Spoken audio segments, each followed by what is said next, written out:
paying off now. It'll pay off. Yeah, damn it.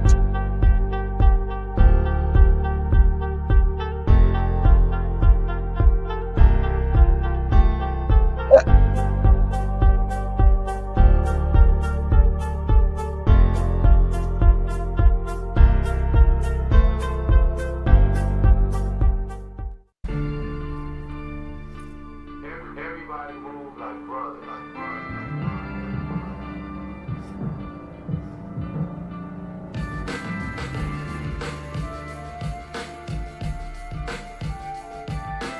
Everybody shine like the light.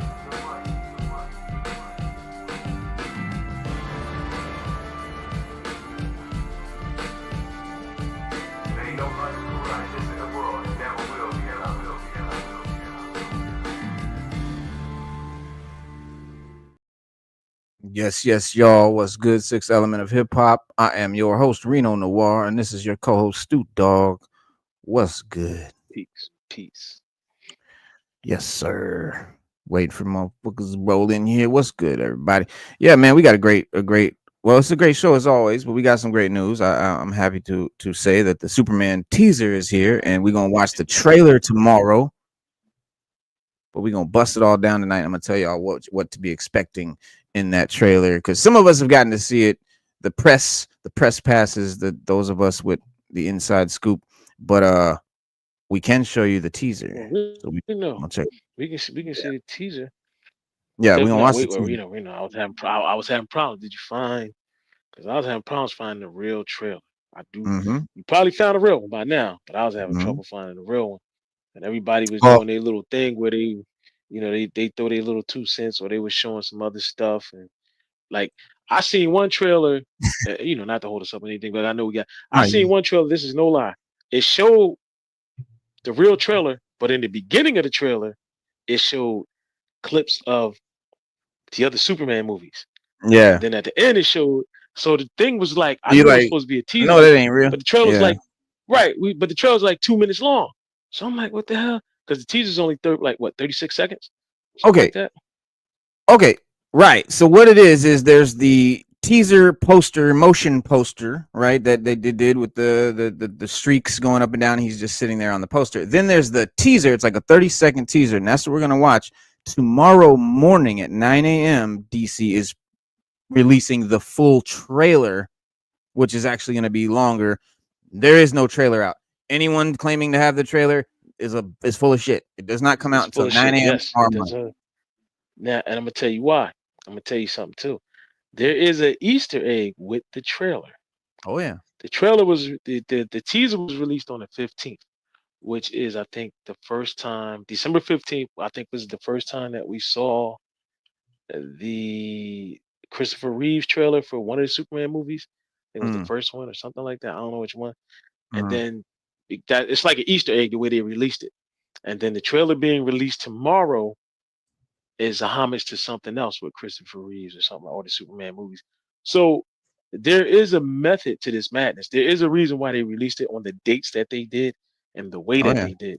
So just know that when you see the trailers, and like Reno said, nobody has the trailer because they're not gonna have it till tomorrow because they're releasing it at a certain time on a certain date for a certain reason. There's a method to their madness on this one. Just like the teaser was released on the 15th for a reason, not because they just said, fuck it, put it out there.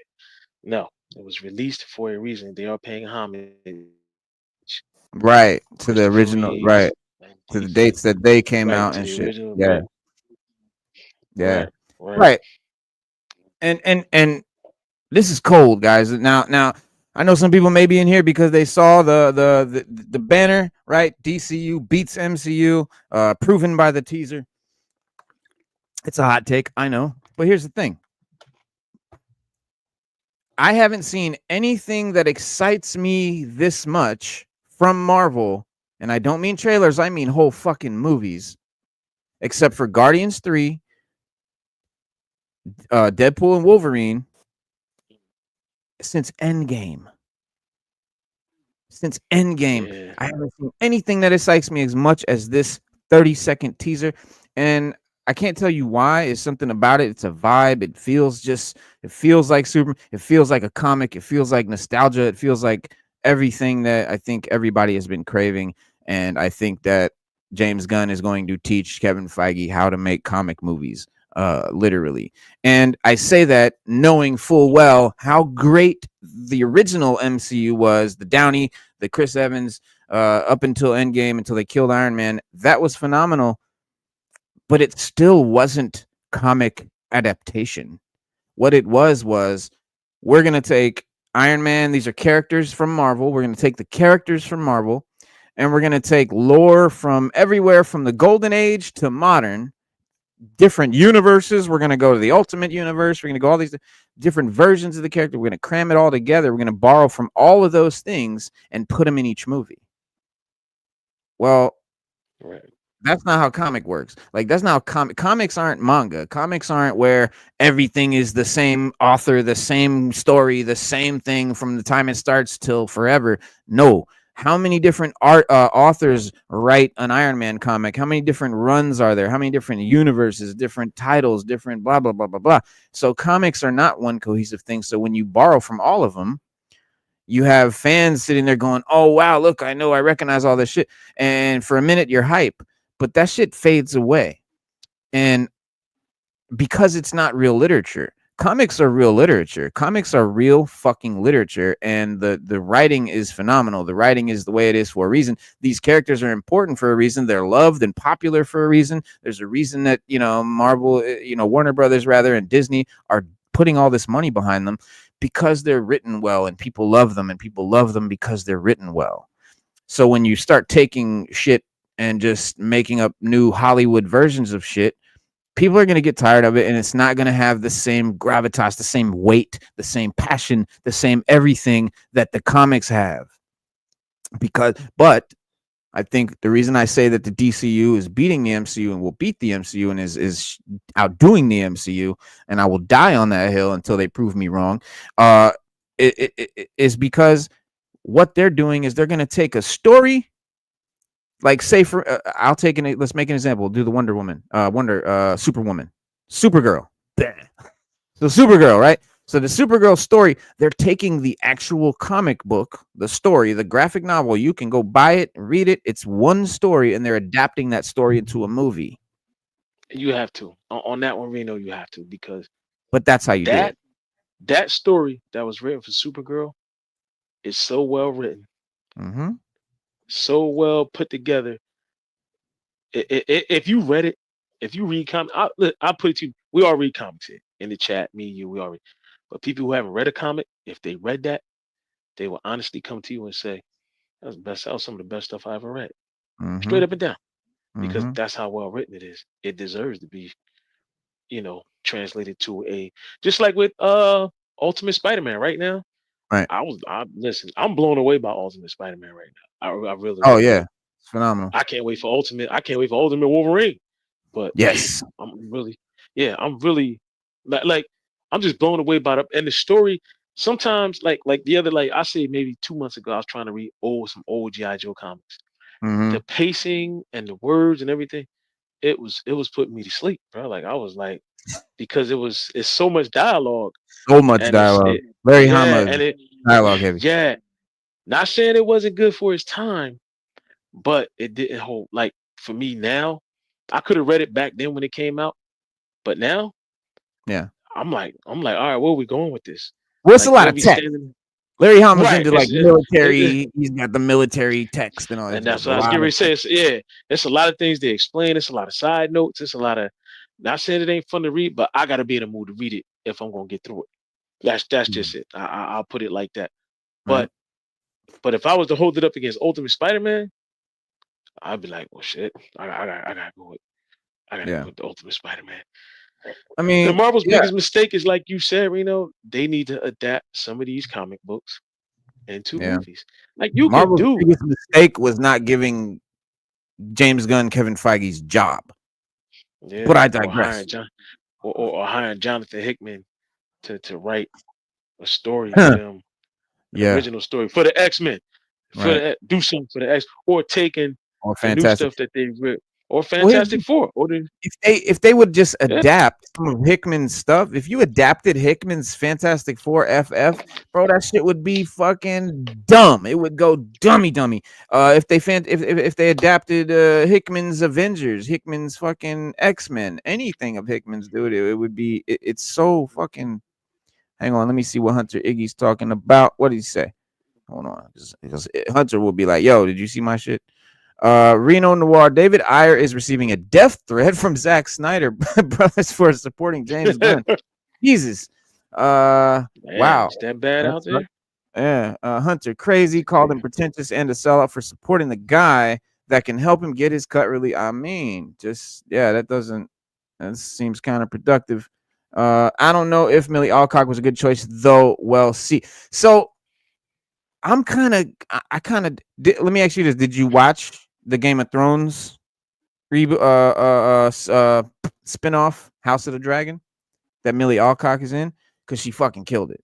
Like that show did a time jump where her character was replaced, or the actress was replaced by an older actress mid-season. People were pissed, bro. People were like, "Fuck this!" They were fucking rioting, bro. Like people were pissed. Like Millie Alcock. Um, the only thing I'll say, is she might be a little dainty, a little petite. Mm. You know what I mean? Like, see, he's saying the same thing. Someone a little bigger, a little taller. Because she is a small. But I think if you look at the Woman of Tomorrow comic, she is pretty small in that comic looking. She looks like a small, and then her being a small feminine girl, and then having the powers of Superman, like that's gonna be pretty cool to watch. Like that's gonna be, if you just see some big butch looking chick and she's super, that's kind of like, okay. But like, I don't know, I kind of dig it. But we'll see. Like you said, Norrin, we will see. I think she's perfect for the role. She'll be able to bring emotion needed for the story. Well, here's the thing, and that's a great point, because physical stuff aside, like Norrin, you have a good point. But physical stuff aside, we are talking like that's what's important right now, and that's what the DCU is about. That's what James Gunn is about. It's all about the writing and the script. And so yes, if the writing is there, they're gonna, it's gonna be great. And you need someone that can do that emotion and come across and make you care about them, so that you care about the movie and you care about the stakes, and you're into it, and it's important to you, because it won't be important. You won't care. You'll just be like, when is this shit over? If you don't care about the characters, and that's all about the actors and the director. I mean, That's because true. listen, a lot of actors that are great, if they're not directed right, they don't know what the fuck they're doing. They're reading words off of paper. If you don't tell them how to read it, what emotion to have, how to do it, what do they know? They're just actors. So we got to give our directors a lot of credit and a lot of the blame when shit goes bad, because a lot of people will just blame the actor or whatever, because that's who you see. But like, they were doing what the director told them to do, and they weren't corrected and told not to do when they fucking did wrong. Because I've seen a lot of actors do a lot of dumb shit, and I'm like, I don't get mad at them. I'm like, why did the director stand there and allow them to do that without stopping them and saying, hey, this is the emotion you're supposed to have here, or this is what you're supposed to do here. So it's all on the director. But David Corn Sweat, being, the new Superman, takes flight in this first official Superman trailer for Gunn's DC universe. And how hype is it to have a fucking teaser for the teaser? Like, that shit is ill. Man, he had the poster for the teaser for the trailer. Like, that's Mm. hype. That's hype. That is good. That is good. You know. But here we are, coming to the end of the year. DC Studios less than a year away from bringing us this movie, The Man of Tomorrow, back to the big screen, with Corn Sweat set to play Superman in this. This is the first live action film in the DCU. So if you want to compare DC to MC, or MCU to DCU and all that, you can't, because it hasn't started yet. You can compare the DCEU to the MCU, and but the DCU has not officially started, unless you count Creature Commandos, which you should count, because it is part of it and it will be part of the shit going forward. Yeah, and the characters in And, there might show up later. and Marvel's done their little cartoons that, like, What If is connected to the MCU. They That's use some those bullshit. characters. Yeah, they use You know those what I hate about characters. What If? They're What? they're what ifs about the MCU. Why don't you do Right. the what ifs like from the comics, like some Comics. real what ifs, Right. right? That's Yeah. my problem Yeah. with the MCU. They forget the comics. They think it's all about the MCU, the cinematic universe, and all this. But like, why do you think these characters have the popularity? Why do you think they have, the built-in audience? Because obviously the comics knew what they were doing. So don't think that you know better just because you're in Hollywood and it's just some poor comic writer. What does he know? Obviously he knows something because he has bajillions of fans that are passionate as fuck and will fucking storm the theater if you fuck around. But as Superman wrapped filming earlier this fall, the world's been waiting on pins and needles for this fucking trailer. And following the unveiling of the first poster with Superman in it, DC Studios debuted the very first Superman movie teaser as a big surprise to the DCU audience. And a lot of people thought that the trailer was here, and people were scouring and looking, where's this fucking trailer? And people claiming they had the trailer. But it's not actually the trailer, but the footage has Superman for like a fraction of a second. Then you do get to see Lois Lane, Yeah. the Daily Planet, and all that stuff. But it looks really cool. But we'll check it out here in a sec. Despite getting early an early teaser, though, DC Studios is still set to release the full teaser trailer tomorrow, with official accounts confirming on X and YouTube that it will release December 19th, 9 a.m. Eastern, 6 a.m. Pacific. The full Superman teaser trailer is getting released tomorrow. And I think it'll be the same footage that was recently screened at a press event, which I had a man in attendance. And so while serving as a teaser for this, trailer, the footage that you will see in tomorrow plays with a focus on the world around the Man of Steel. Even though Corin Sweat's Clark Kent isn't seen in the trailer, there's a big emphasis on key players in the Superman mythology, right? You have the Superman teaser that offers the first look at the Daily Planet staff, right? Rachel Brosnahan's Lois Lane, Skylar Gazando's Jimmy Olsen, which I'm more and more liking the more I think about Beck Bennett's Steve Lombard, and Michaela Hoover's Cat Grant, and Christopher McDonald's Ron Troop, whatever. Yeah. But the rest of the Superman teaser sets up a lot of mystery. As There's regular also citizens, there's also a countdown, Reno, too, on YouTube for yes. the trailer. There's also a Mhm. countdown. There's a video you can click on it, get your notifications so you don't miss nothing. Yep. I'm thinking about. I mean, I guess we can't show it live, but like right when it's over, going live, I just don't know if I'm want to be like on camera that early in the morning, but we'll see. Maybe I'm definitely going to do a show tomorrow. We're definitely going to chop that shit up tomorrow. We definitely are going to have a show tomorrow. So we'll have our normal show that we have tonight. We're going to have a special show tomorrow for that trailer, and then of course we'll do our regular DC show on Saturday. But this is likely going to be more than just the people observing, Superman, because the moments potentially also being tied together to like a larger plot. So like we don't really know what's like going on. They're just kind of showing shit, but that could include anything from like Superman having a showdown with a villain, or flying, or some big explosion, whatever everybody's looking at. Something that will involve the other DC Universe heroes who are already confirmed to be a part of the cast. So maybe it's that shit in the sky that we saw in the poster behind Superman in the original back, when they first showed the trailer or the costume. But from the first glimpse of Gunn's Superman movie, the footage is offering a modern approach to Krypton's last son, the world, with a world that's already aware of his existence at this point in the timeline. This is not an origin in any way. We're not going to see him growing up. We're not going to see, the world first experiencing Superman. He's already there. He's already a thing. They already talk about him. He's in papers, like he's well known. It's like in the comics. Yeah, he's already there. He's already established. And James Gunn made a big deal about that. Well, not Yeah. big deal, but he keeps Yeah. iterating that this is not an origin story. Superman's already established. It's been years. We're coming in right in the middle.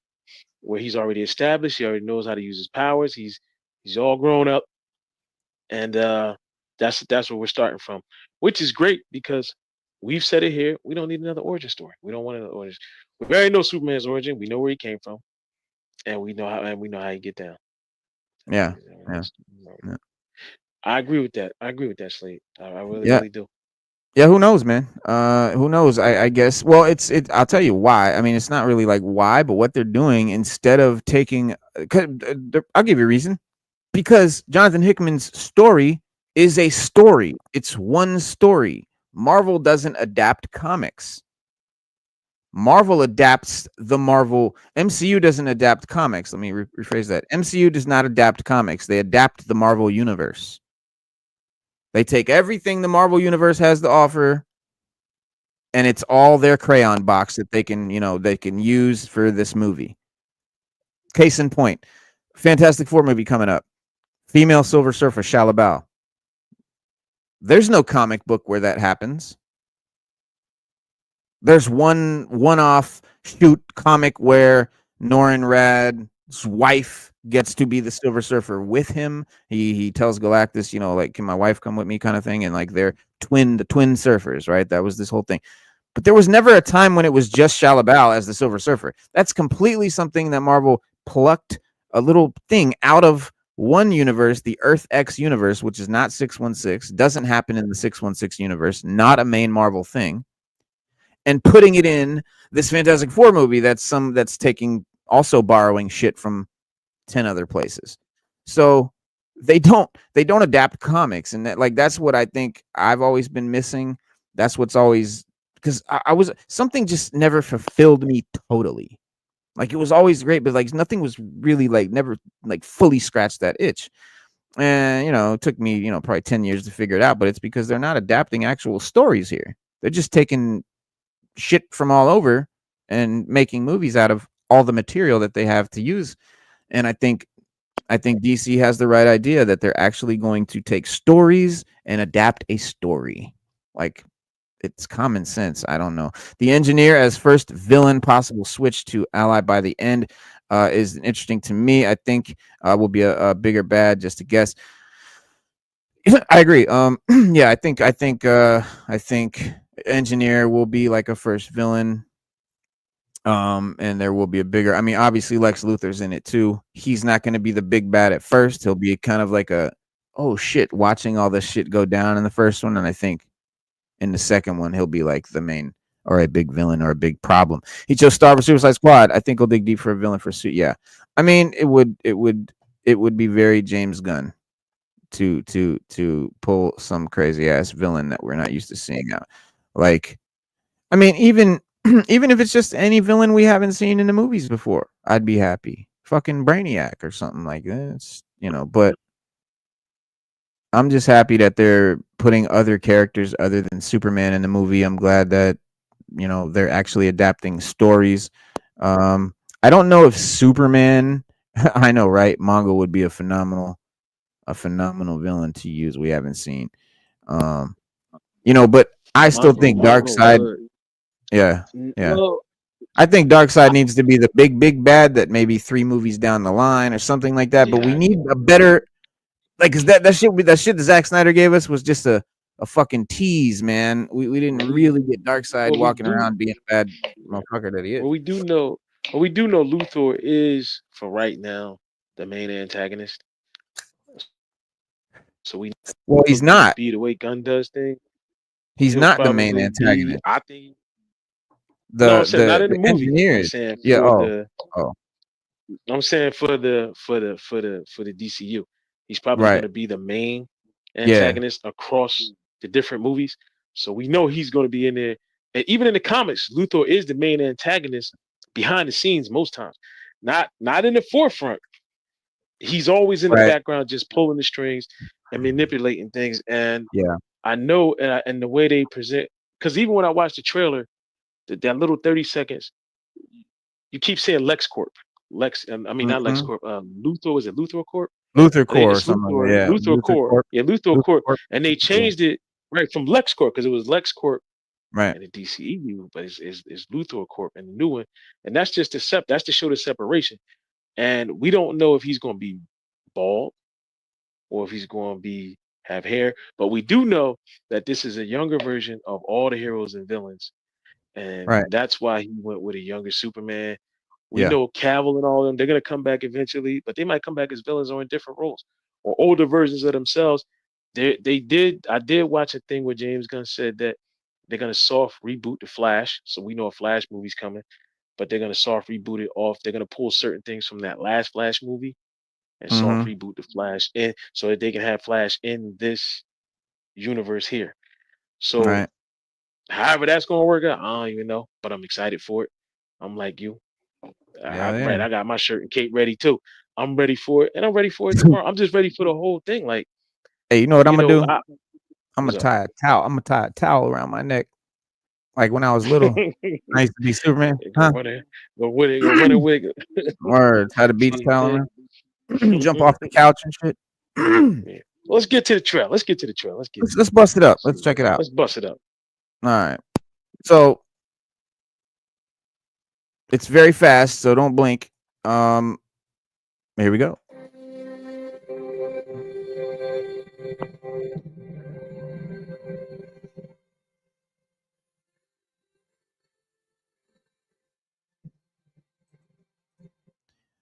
Did you miss it?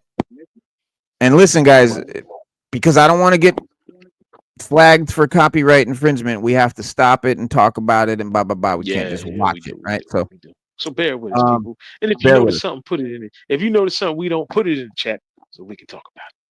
I mean, look, you see people they got their camera phones out. They're like, "What's that?" And listen, I'm sure you guys have already like watched it, you know, all the way through. If you didn't, it's on DC channel. Check out their DC channel, Superman / teaser trailer tomorrow. That's what the name of it is. So go ahead and watch if you want to watch it, like just through. But we're gonna look at it. There they are. They're looking at shit. Look at them looking up in the sky. It's a bird. It's a plane. And we do get a glimpse. That's it. That's it. That's all we're gonna see of him in this trailer. But look, they're looking out the window. Holy shit! I don't think they're looking at Superman flying. I'm gonna say that right now. I don't think they're looking at Superman flying, and the reason I say that is because, like I said, Superman's already a known factor in this world, so they're not like in awe that there's a guy flying. There's some shit popping off, some big shit that everybody is checking out.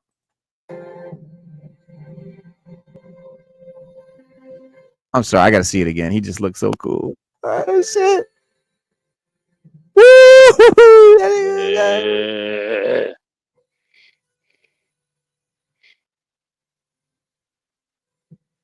Yeah, Right they there. looking at Go back, something. Reno. Go back, Huh? Reno. Go back. Go back. Go back. Yeah, go back to where they was walking out the tent. Right there. Stop right Mm-hmm. there.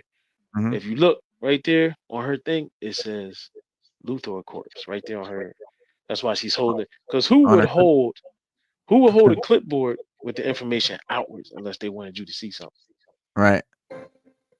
Let's see if you can zoom. Oh man, I couldn't read it.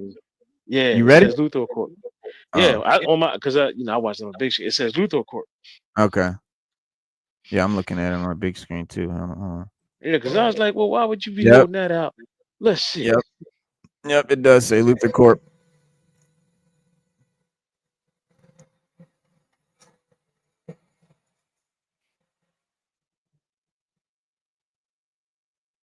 Bruh, he looks dope. Hold on, let me see if I can get a freeze frame on him. Boom. The colors, I love them. It gives me. I like the S that goes back to the Golden Age era. Right. Hell yeah. I like the S. Now James Gunn said that he picked Corn Sweat to play this role because he wanted a character actor, and he made a reference about The Rock. Like he was saying, like The Rock, even though he played Black Adam, he was still The Rock in the Black Adam costume, and every role The Rock plays, he's playing the same person, which is himself, in a costume, but he's imagining himself as that person and not divulging himself into the character. And you've said that too, Reno. You be like, yo, The Rock is just The Rock. It ain't Yeah. It ain't him being Black Adam. It's just him being a Rock as Right. that character or in Right. that costume. And Yeah. so It's hard to not when see they him. picked, yeah, when he picked, and he said that he's doing that with all of the actors that he chooses to play these roles, that they're going to be character actors. He doesn't want big names. He wants people who can dive into these roles and make you believe that they are that character. Right. Yes.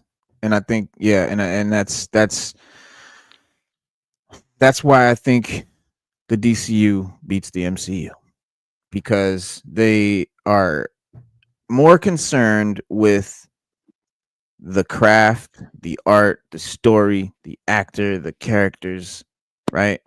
Than they are with some woke agenda, some political position they want to promote, some, feminist agenda, whatever it is that Marvel and Disney are on. I mean, you saw the Disney CEO. Listen, this isn't me being I'm not, the fucking Disney CEO came out on TV and said, we do not hire white men. Like, what? Like we will not hire a white man. Like that's crazy. That's a crazy fucking thing to say. Like but it just gives credence and confirms, that it's the MCU for a reason. That's what they want to do. That's what they want to do with their money. That's what they want to do with these IPs, with these characters that we love. And that's why I'm a little bit pissed. That's why I'm a little bit mad at my favorite comic universe. I'm not a DC guy. I'm a Marvel guy through and through. Look at all my shirts. They're all Marvel shirts. I don't even fucking have a DC shirt to wear on the DC show. Like, I'm not a DC guy. But right now, I'm fucking loving DC because of Gunn, because of these movies. And I feel like we've been starved by Marvel, and I feel it's kind of foul what they've been doing with our characters. So I'm going to say it like that and die on that hill. Could be Mr. Terrific up there. It could be, but I definitely agree. TC-24 and Rad has got to be the Fortress of Solitude that he's flying through. I mean, where else? And maybe not the fortress itself, but he's like in the Arctic, either going to or coming from the Fortress of Solitude. We know it. Solaris in the sky. Hey, gotta be TC. So I mean, it's something big that's not Superman that they're looking at for sure, because I know that they're kind of it's like they're playing at, look up in the sky, it's Superman, but I don't think that's what they're looking at, because again, this is a universe where Superman's already a known thing. That's right, Tio. Yeah. Moment of truth, 9 a.m. tomorrow. Wow. Bro, the hype around this trailer is nuts.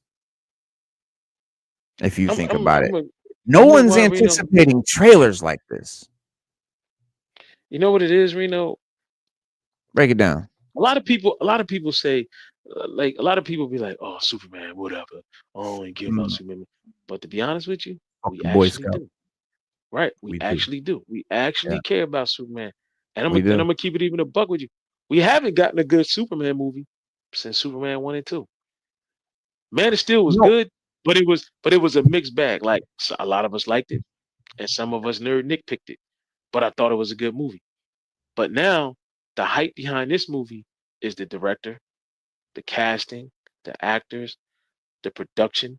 Like, we're gonna get a Superman movie like we got back in the 70s, where they just went all in on it and they put everything they could into it. Christopher And it Reeves made us feel great. It made us feel like, right. like that feeling, man. And I'm gonna tell you, I'm gonna tell you why. Like, no, I'm gonna let you finish. Go ahead, finish. I know you still talking. Yeah. So so for Reeves, and I implore everybody in the chat right now, please go watch that Christopher Reeves special about him. It literally is all inspiring. It'll knock your socks off. And he said it in the role. He said, "Listen, I knew if I could knock this out, I knew if I could make people believe I was Superman, that we can make a good movie. We can knock this out of the park." And they did. Yeah. He even started beefing up. So if you look, Superman 1 and 2 was filmed at the same time, which I didn't know either until I watched the documentary. And that's how much confidence they had in that movie that it was going to be good. So when you look at certain scenes, you'll see Superman buffed. You'll see Christopher Reeve buffed up. And then other scenes, you'll see him, he's not so buff. And you won't they see shot his, them like, scenes later. Right. Well, he was working out, so he was getting Yeah. big and getting Mhm. muscular because he was getting fit for the role. So by the time Superman 2 came, his physique was a lot more muscular than it was in Superman 1. But there's certain shots in Superman 1 where you see him with a little more muscular physique because he was already working out for Superman 2, which they knew they filmed both of them at the same. I never knew that until I watched the documentary Mhm. that they filmed both of those movies at the same time. Never knew it. That's Now you had crazy. a clue. Yeah, now you have a clue. And to have something like this again, where Superman's going to be in his 20s, Lois Lane's going to be in her 20s, Jimmy Olsen's going to be his, Lex Luthor is going to be in his 20s. Everybody's going to be younger versions of what we've seen in these other movies, except for Deathstroke, because we know he's a little older. But still, that's that's something that is also exciting. We also know that a lot of the Guardians of the Galaxy actors are going to be in these movies. James Gunn has said it. We don't know which ones, but he did say that is people that we wouldn't expect. That's all he said. And he didn't Right. say what roles they would fill. So we know Chris Pratt might be in there, Zoe might be in there. We don't know. We don't know who's going to be and what roles. But he did say his Guardians of the Galaxy cast will be in these movies. All of them, not just Superman, all of them. Mm. So it's going to be fun to see what roles they're going to play and how they're going to affect these movies and how he's going to use them. So it's hype around that. And like Reno's saying, just the story alone. This story is based off of Superman for all seasons. Phenomenal comic. Phenomenal comic. Phenomenal Yeah. comic. If you can get it, read it. They re-released it as a trade paperback with all 4 comics in there. If you can get it, read it. I promise you, you'll be blown away. I promise Yeah. you, you'll like the story. And the story is told from a perspective of everybody else about Superman, even though they flash into the things that happen. But Right. it's just it's just good. And the way it was written and the way it was paced, it blows you away. And this movie is based off of that comic, which we said Mhm. earlier, they're basing these things off of comics that were already written. Yeah. So yeah, Direct adaptations. Tio says seems like this film takes place in the 70s. I kind of got that, but nah, they got they smartphones got out. cell phones. Yeah, they got smartphones. Yeah. Unless we had smartphones in the 70s, and they just saying, we're a lot more advanced in the 70s than we are now. So Yeah. But I mean, their clothes kind of look. But the Fantastic Four movie is definitely taking place in an alternate universe, 60s, 1960s esque, futuristic. Like, kind of like imagine what they used to think the future was going to be like in the 60s, like how the Jetsons and all that. Like that's how it's going to be. Um, and yeah, I mean, of course, I'm like Tio on this. I'm the opposite. If they pull off the Fantastic Four movie, you've got you've got Reed Richards' son in there, the fucking super mega powerful reality warper. Like Galactus is in there. Um they better bring fucking Norin Rad because if all they have is Shia, garbage. But there's potential there. But again, man, they're not adapting like, for example, Hickman's FF, which is the best Franklin Richards story in Marvel, hands down.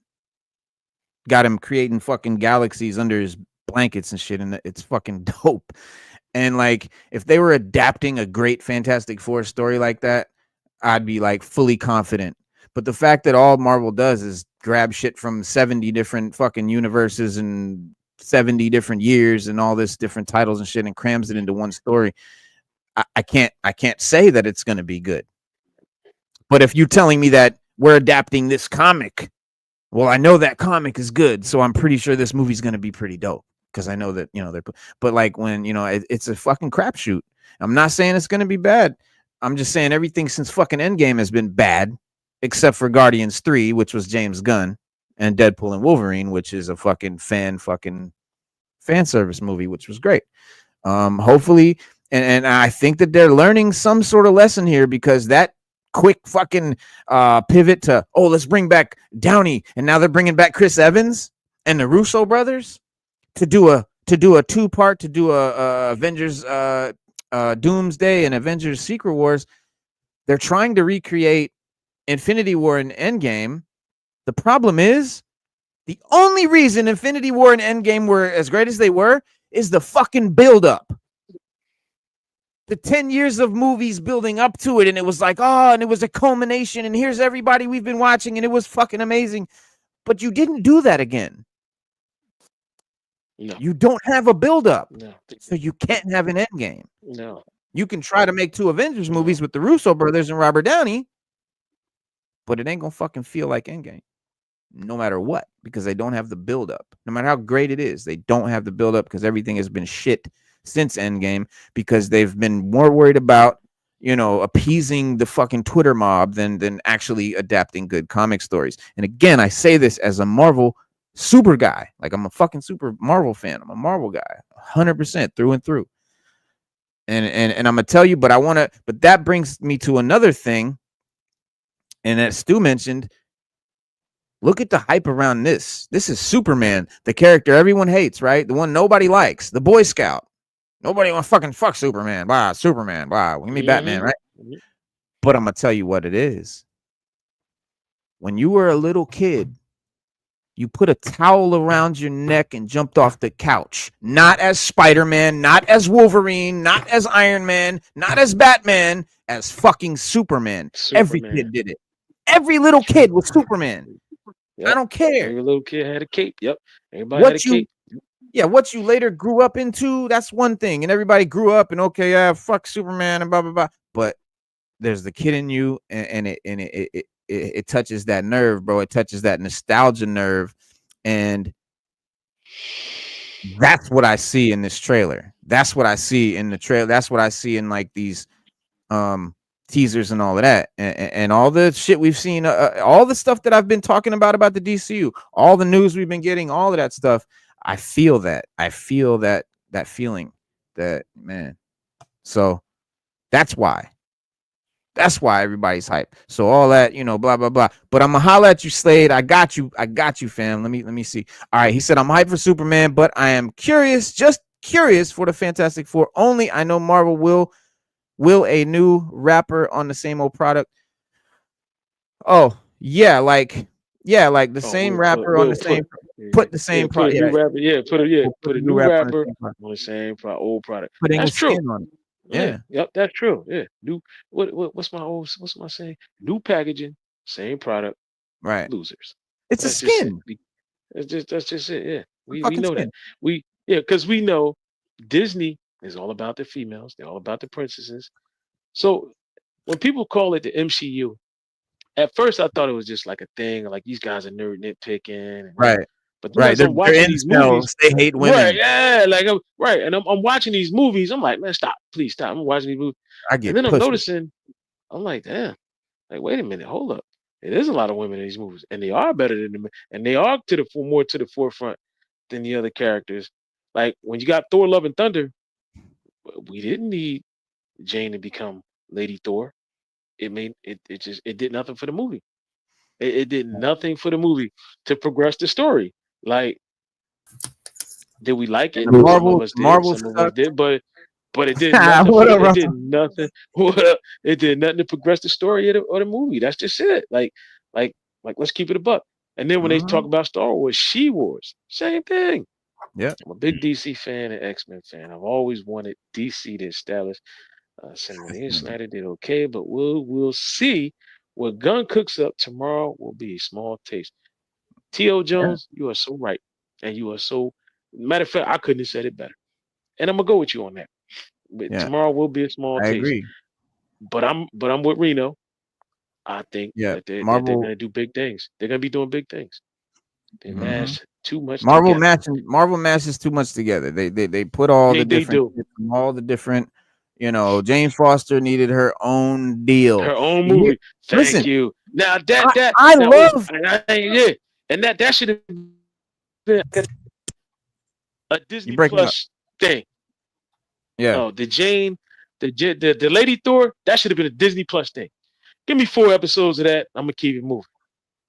Beta Ray Bill. We needed Beta Ray Bill. We needed, Gore, like Gore to God, like that that Taika Waititi debacle, like that shit hurt me, dog, because like it was fucking buffoonery, dog. And they took all these great characters and just made. And then you had Christian Bale giving you his all. Get the fuck. You couldn't have fumbled any worse, dog. Like you had everything in your hands and you couldn't have fumbled any worse because you're trying to please a certain whatever. And it's like, yo. And they also dropped the ball with Jonathan Majors. Mm. Coming out, he's innocent. She dropped the case against him. Right. Now what did you do? He told the truth. It was on foot. Y'all ran him through the ringer. Marvel owed him full pay. Period. Yeah. But according to them, they're supposed to be bringing him back. But after what Jeremy Renner did, no. Why did you even go that route with Jonathan Majors? And Jeremy Renner held his family hostage with a gun on the couch, threatened to kill himself and the family. Went to court and said, "I did it. I deserve to be prosecuted. I was wrong." Admitted to it. Didn't say I was innocent, but said he did it. Admitted to it. Never lost his role. Never lost his part. Never got fired. Nothing. Not a damn thing. And you're right, Reno. And that's why. That's why. And that's why I think Jonathan Majors should sue them high fucking like I want him to get a bill. $1 billion. Fuck that. Yo, at least 100 mil. Shit. That's messed up. I mean, it is messed up. You know what I mean? Like, how you gonna? But they did try to replace Gunn with Waititi because Gunn was making the Guardians movies, and they had this. It had this comedy to it, and it was really entertaining because Gunn knows how to do that. But it was good. It was good. Right? That's his style. And Marvel just wanted to keep doing that comedy shit, and it's like that doesn't apply to every character in every movie. Why are you trying to apply that shit to the Hulk and shit? Like, what are you doing? Yeah, because even when we were watching it, my old lady was like literally, she looked at me and was like, "Is this supposed to be a comedy or what?" She ain't into it like we are. She ain't even into it like what. She just looked at me and was like, "This supposed to be a comedy or what?" I was like, I don't know. There's different types of comedies too. It's like there's a difference between Animal House and Little Nicky. That's true. Slapstick and yeah. You know what I'm saying? You got the intelligent, you got nuance. You got You know what I'm saying, with plots and things and leading up, and then you just got silly comedy that shit. It doesn't matter. Yeah, and slapstick. Slapstick, and they're bordering on fucking slapstick with this shit. Now I want to just like what my man TC24 saying right here, MCU do not handle their villain, saying that all the villains have to be relatable, basically. Like they got to be relatable, they got to be almost anti-heroes. And I want to point out how fucking DC gave us the first, well, not the first, but definitely one of the fucking realest hardcore fucking super villains ever in a movie. A comic villain ever in a movie. And that's the Penguin. Marvel would have never let their villain kill a kid at the end of the fucking show. Right. But on top of that too, Reno, look who they got to play the villain. And then look how, like I said, and it's an HBO production. Colin Farrell is a character actor. He immersed himself in the Penguin. The makeup, the way he act, the way he talk, the way he walk. Some people didn't even believe that was Colin Farrell in the movie. Right. And then when they really got, oh damn, that is him. Like you literally thought he was the Penguin. When you get done watching that Batman, you're like, damn, he really played a good Penguin. Like he put it down. Like, and then it came with the TV show that dived you deeper into the character. He's a character actor. Yeah, he wasn't Colin Farrell playing the Penguin. We was like, no, that's the Penguin. Yeah, not like you got Penguin. The Rock. It ain't like you got the Rock playing Black Adam. Where's the Rock in a Black Adam suit? Being the Rock in a Black Adam suit. It was Colin Farrell playing the Penguin. And you didn't even call him. Yeah, you didn't call him. You was like, yo, that's Penguin. Yeah. Like he was getting He was There's very few actors that will put their ego aside just to be in the character. Because a lot of them you need to see my face. I need the recognition. This is all in, and it's respectable. Yeah, man. I mean, yes. Any actor that will wear a mask. Shout out to Ryan Reynolds, who will wear the fucking mask. What the fuck is wrong, Hugh Jackman? What you call on Thanos. Yeah, but yes, and that was that's the perfect shit right there. Hugh Jackman and Ryan Reynolds, the perfect example. A guy that won't wear the fucking mask because he's the pretty face Hollywood, pretty boy, and then a guy that is arguably equally handsome or whatever, but he don't give a fuck. I'm Deadpool. I'm not Ryan Reynolds. I'm Deadpool. Like, you're fucking Wolverine, bro. Mask up. Suit the fuck up. That scene in Deadpool Wolverine when he slashed up all the Deadpools, man, that shit just, I fucking teared up. Yeah, man. I'll keep it a buck. I teared up, bro, because that shit was the first time, in my opinion, that we ever saw a live action Wolverine for real. A comic Wolverine, the guy from the comics in live action, we never saw until that moment. We saw the MCU's Wolverine, who's great. I don't want to take none from Hugh Jackman, guys. Just relax. Hugh Jackman's great. I love the character. Fucking love the Wolverine. It's my favorite. Like, I don't take nothing away from Hugh Jackman. He did his thing. But honestly, I hold a little bit of like, bro, why couldn't you just wear the fucking mask though? You would have that's all he had to do. First, you're way too tall. You're way too linky. You don't look like fucking Logan, not even close. You don't feel like Wolverine at all, unless it's the anime Logan or one of the iterations. Yeah. But I mean, the Wolverine, the short, stocky guy in fucking Marvel vs. Capcom video game, right? That guy, like that shit, Hugh could, but if he just wore the mask, I think I would have forgave all that. I know I would have. The time he looked like Wolverine truly was when he stole Cyclops' bike in the first movie. And his eyes, he went crazy. He was smiling, and like I was like, he's right. Then that's when I was like, Wolverine. Yeah, I definitely felt Wolverine there. Yeah, that's what I'm saying. Like, he's a great actor. He killed it. Like, I'm not gonna take nothing away, but if he would have just wore the mask, it just would have fucking made it, perfect. Peak. Yeah. But and like when an actor dives into a role, the character shout out to Heath Ledger. Ooh. Like that's a fucking that's submersing yourself in a role. Yeah, that's immersing yourself. Yeah, and that's making a motherfucking character your own too, because that's we've never seen a Joker even like that. Well, he made that. I'm gonna keep it a buck. He made that movie. I'm gonna keep it a buck. Heath Ledger was the star of that movie, not Christian Bale. Oh yeah, Heath Ledger was the star of that movie. He was the star of that movie. I think Bale will tell you that. Yeah, he literally brought that movie to life, because on my Blu-ray, when I watched the behind the scenes and all that, he said that. He said when Christian Bale said when they said action, he would go like this, and then he would just come up real slow, and then he would just that was him getting in the character.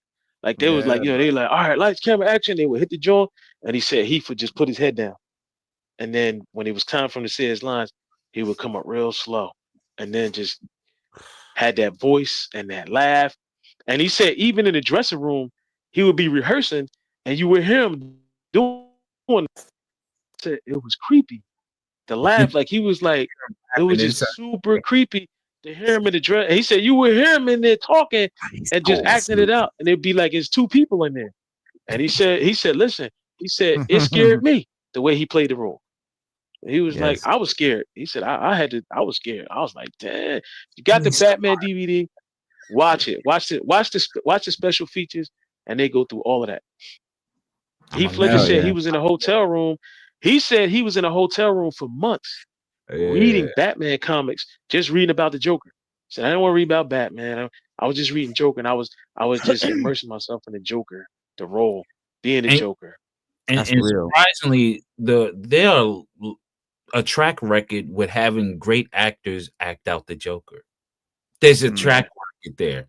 There is. Yeah. There's nobody that did a corny Joker, in my opinion. There's there's no bad. There's no bad unless. And this is a hot. Some people, I know some people in this room love this Joker, but the Joker from the Suicide Squad is the only Joker that's arguably a bad Joker. Some people like think. that Joker. Some people think. That Joker. I love that. I'm so sorry. I love that Joker. I do too. I'm not even gonna lie. I like Jared Leto. I like Jared Leto as a Joker. I was cool with that. I ain't gonna even lie. I fuck with it. I fuck with it too. I ain't gonna even lie. He was the more neurotic Joker. He was the more neurotic. Yeah. He was. Yeah. Flamboyant craziness. And he was trying to have his own take. He Yeah. was trying to be his own Joker. And then you have Joaquin Phoenix. Come on, man. Yeah. That was Yo, phenomenal. I liked his joke. I liked his joke. Cesar Romero, a legend in acting. Yeah. Yeah. You got, of course, the Godfather, Jack Nicholson. Exactly. That's like De Niro or something. And Cesar Romero wouldn't even shave his mustache off. He told him he painted that bitch white. They painted it white. They had to paint it white. I ain't shaving my mustache. I'm sorry. The women love it, and I'm not shaving it off. Yeah, man. He was wild. He looked crazy, bro. He was definitely crazy. He looked crazy. Everybody who played but and you know what, guys? And I want to know y'all take on this too. Every iteration of the Joker we got fits the DC universe because you have the Infinite Earths. So each Joker, no matter who plays it or how good we thought it, are different iterations of a Joker from a different Earth. You could spin that in the DC movies. Like it's just a different. It looked different. He sounded, but he's still the Joker. Yeah. Because growing up watching Cesar Romero do the Joker from the reruns, of course, and the rebroadcasting of him, I was like, yo, he's wild in his lap. I'm like, yo, and then when you hit, I'm like, that was on cue the way they did that. Yeah, that's on cue. Straight up.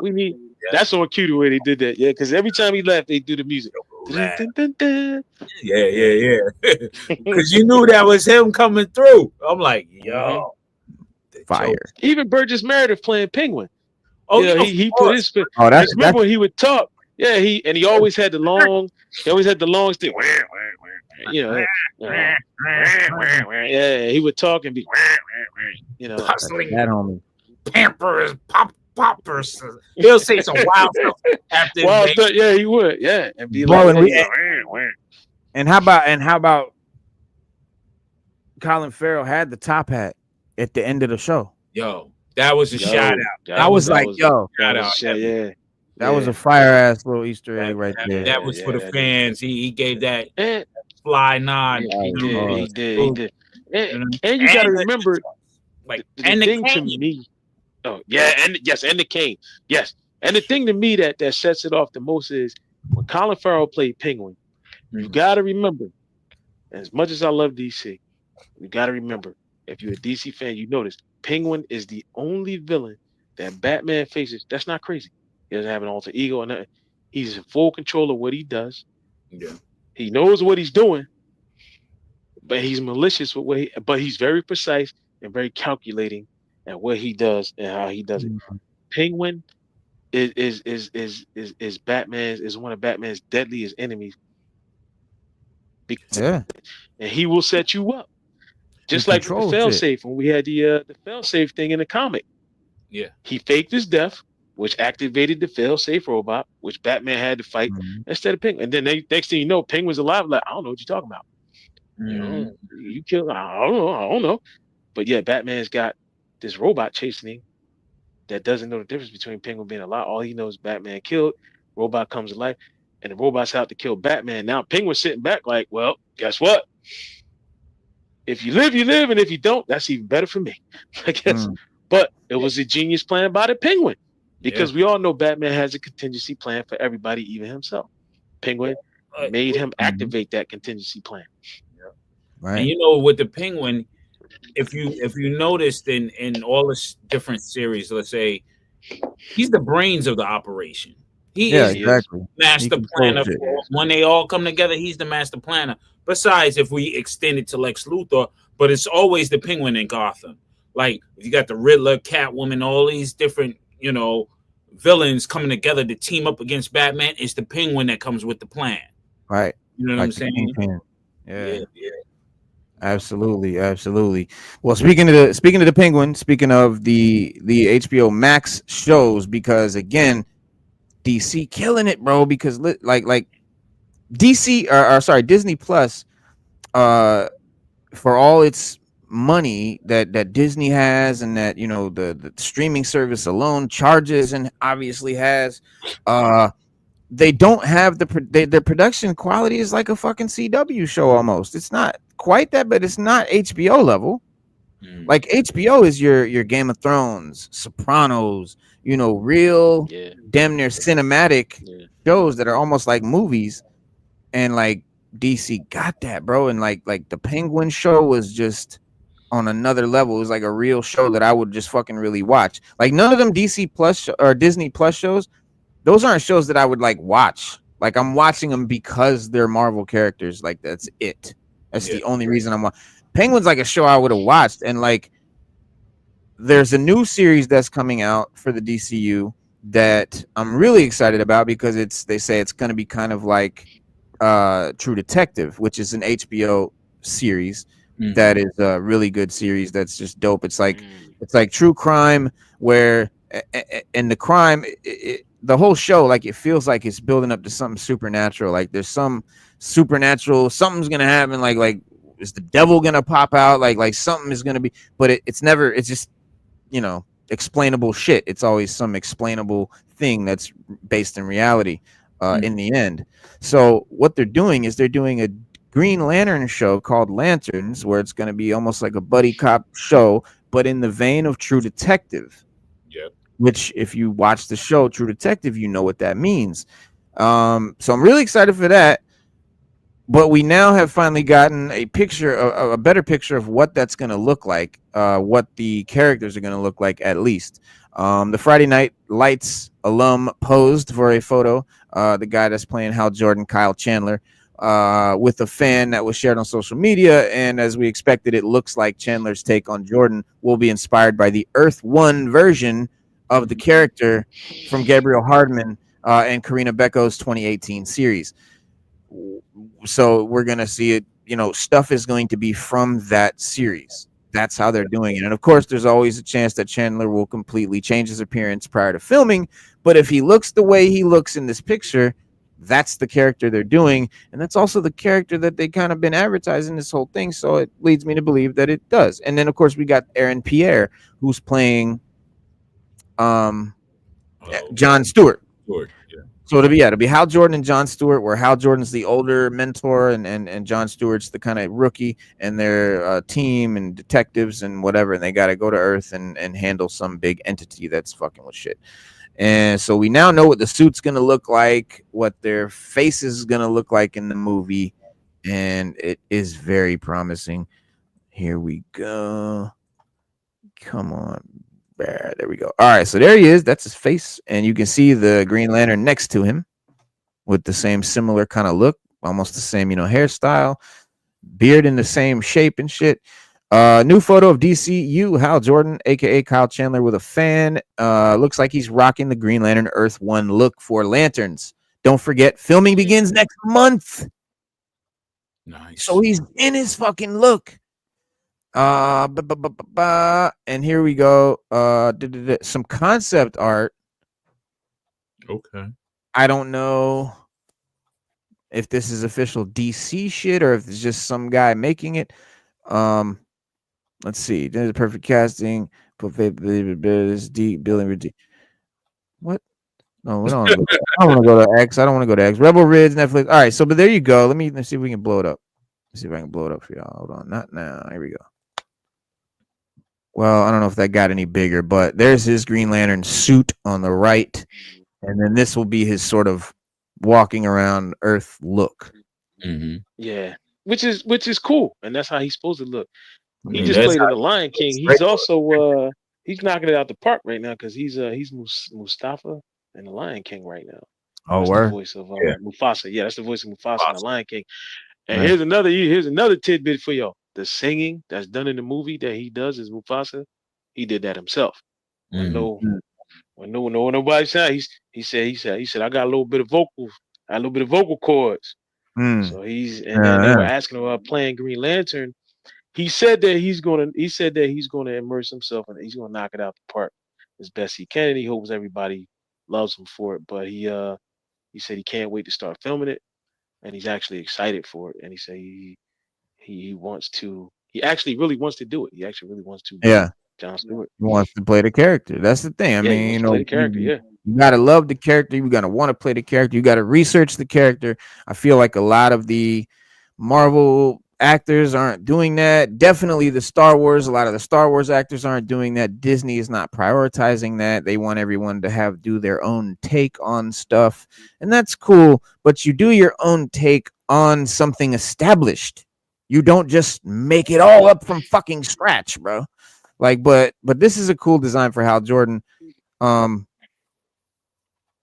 Yeah, I think that, I mean, obviously this is the non-bearded look. This is another, I guess this is by 21X4, whoever that is, a concept art designer. But this is, I think, a theory or like an idea. What does it say? Yeah, it's just somebody's concept, somebody's art, but this would be a different version. So if they didn't go with the bearded guy, that would be that one. Yeah, it's fan art. Okay, fan art. Yeah. Kelly McDonald, set to play a female lead, believed to be Jordan's love interest, Sheriff Carey, with Garrett Dillahunt, who is a great actor too. He's really crazy. On board as the villainous William Macon. So look up Garrett Dillahunt. You probably recognize him from a bunch of movies. He's fucking cool. He's like always plays like a creep, like the creepiest motherfucker, bro. Like he plays the creepiest characters. Self-righteous, conspiracy-minded man who masks his ruthless ambition behind a charming and calculated facade. Perfect actor for that. James Hughes will helm the first 2 episodes. He joins creative team that includes Emmy award-winning Lost and Watchmen director Damon Lindelof, Ozark showrunner Chris Mundy, and comic book writer Tom King. And that's what I'm talking about, y'all, right there. Comic book writer as the author for the show. Boom. Show. Boom.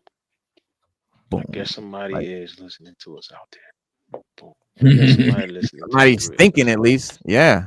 Yeah. But yeah. Listen, I gotta break out on that one. I gotta break out. Word. But all right, fam. Yeah. But I'm gonna be in the chat. I'm gonna jump in the chat, but I gotta start getting. All right, broski. But I'm gonna be in the chat. Absolutely. All right, bro. One. Be safe. Yeah, the follows new recruit Jon Stewart and Lantern legend Hal Jordan, 2 intergalactic cops drawn into a dark Earth-based mystery as they investigate a murder in the American heartland. TC 24. He's saying, I'm loving the commitment these actors are putting for their roles in the DCU. Millie Alcock even dyed her more platinum blonde to look more accurate. Gunn doesn't miss on casting. Yeah. I mean, these castings have been spot on. Mm-hmm. Like that's just when I people don't know what I'm talking about. They're like, "What? How could you say that? How can you say that DCU beats the MCU, DCU?" Man, just because, bro, it just shit like that. Like it's so the attention to detail, the respect of the source material, and just the love of the comic, and just, man, I mean, if you look at the castings that a lot of the whenever Marvel announces a casting, everyone's on pins and needles. Like everyone's like, "Oh fuck, what are they gonna do with the character this time?" You know. The character in the comic is a black woman, but we're gonna make the show. It's gonna be a Chinese man. Yeah, because why not? Yeah, like, no, like fucking no. But you know the thing with the MCU is, I think they for lack of a better phrasing, they shot their load, man. Yeah, I think they're done because they did. They wadded it all up and blew it before they could fucking really finesse it out. And it's too formulaic. It's the same formula. I mean, the comics in itself, yeah, but DC reaches far deeper in different situations. You know what I mean? They don't go for the same tropes. Okay, we're gonna put a team together and just do this and fight the big bad guy. They want side villains, different things, betrayal within the team. Right. So you had that with the Suicide Squad and everything. You had Batman fight Superman before they even became the Justice League on some real gangster shit. You know what I mean? Balls. You know what I mean? I would have loved to see Thor go at the Hulk real hardcore like they did in the comic. like straight up destruction. They didn't like each other like that at all. The Avengers, when they first met the Hulk, they was fighting the Hulk. Can you imagine? You know what I'm saying? So it's like, come on. Like, just imagine if they had this kind of vibe for Marvel, bro. Like, we'd have Wolverine fucking fighting the Hulk, bro. We'd have everything, bro. If they just would adapt the comics, it would be great. Like, people, it would be so good. People don't know, bro. They don't understand. And I always get ridiculed by like casual fans, like, oh, you comic guys, you just wanted to be the same comic beat for beat. You're like, you don't understand. Yeah. Yeah. You want to see that vision on the larger screen because you want to see how it would look, that interpretation of it. Like, that's gonna look super awesome if they did it live. You know what I mean? That's all. That's all. We just want to see it live, and then you can't. And so when you tell me that Century is going to be played by Steven Yeun, how is that Century? Like, I'm not going to recognize Century when I see him on the screen. No matter how good he does at the role or whatever, it's an iconic character. So thankfully they thought better of it, and then they cast a guy that actually looks like Century. So hopefully, and like I said, like a lot of this stuff has been changing. Like since we saw the Deadpool and Wolverine movie, we see they're bringing Russo brothers back. You know, they did that thing. It's like I feel like they might be kind of, or someone there is like, we need to pivot. Like, we need to get back to losing money, storytelling. Money. We're losing money in various ways. People are not buying the action figures that go with these movies that we're pushing at all. Right. We're losing money on that front. Then people are not buying the DVDs. We used to have people buy the DVDs right after the movie come out and we're done with it. Then boom. You know, streaming numbers are low. People are leaving the streams. People are tired. And it's not superhero fatigue. It's dumb ass executive fatigue for greenlighting dumb shit.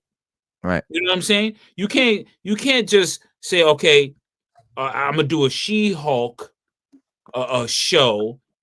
I mean, I know she breaks the fourth wall and stuff like that, but really put some more energy into it. Give her more fucking substance. Right. You know, not just because she's a girl, she's in her sex life. She's twerking and girl power, all it. Yeah, that's good and well. You can do that without even putting it out there and just really making it the main part of the story. Yeah, and denigrating the fans like we don't know who the fuck She-Hulk is and what she about. Right. You know what I'm saying? So it's like they dropped the ball. I mean, going forward, they're done. They're making dumb moves. I ain't mad at it. You know, I mean, I ain't mad at the twerking. I mean, if she did it in a thong in her bedroom, that'd probably be different.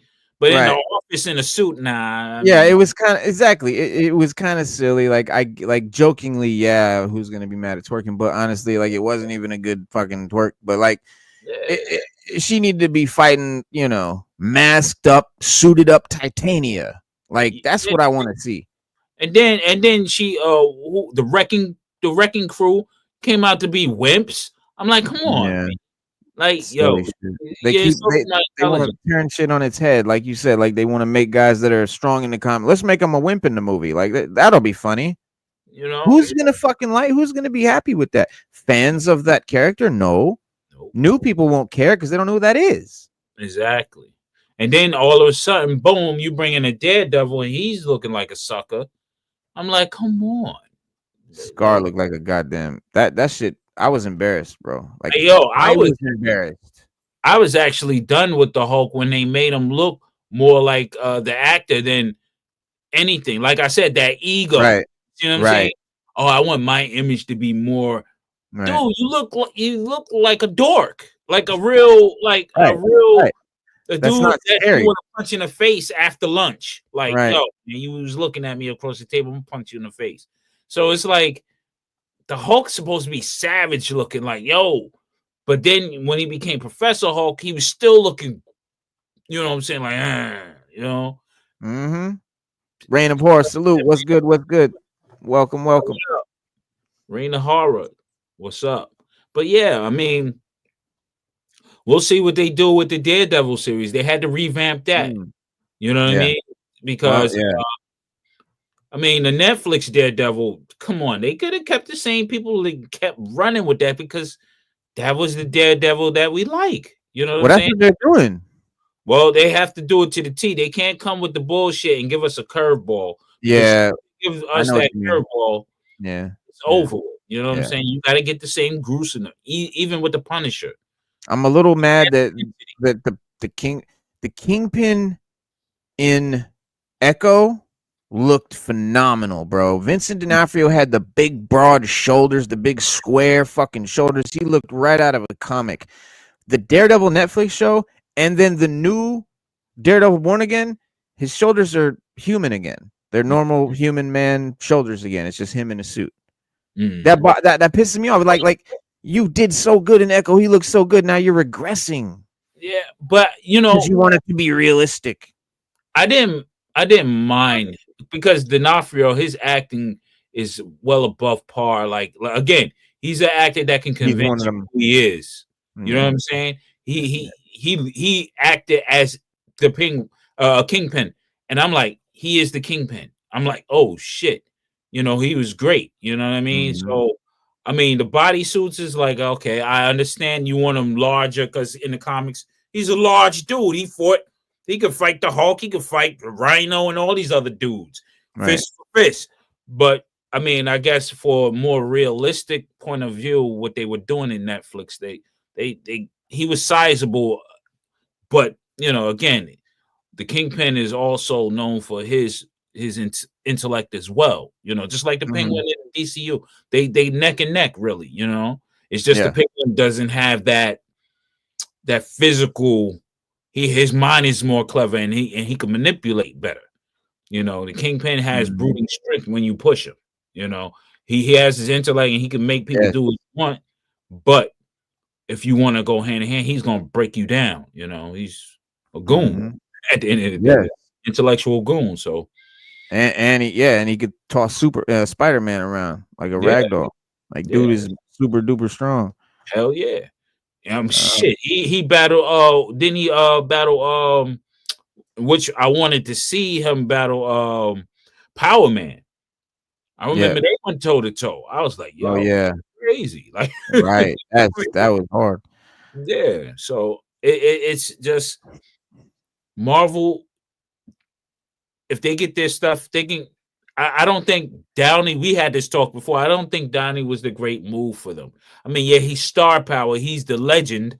He's the one that that they put everything on, and then they killed him when he was Iron Man. They don't do that because everybody's emotionally invested in that character. They want to see more from him, even though he was probably fatigued from him wanting to do more other creative ventures, but still.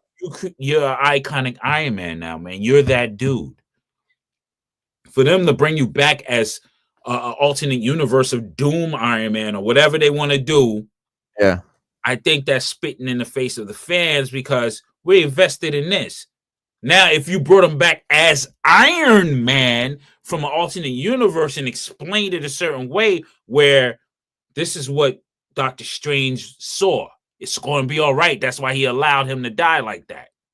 Then, okay, cool. But don't bring him back as Doom. You could have got a ill British dude or a foreign dude to be Doom. You know what I'm saying? Yeah, but see,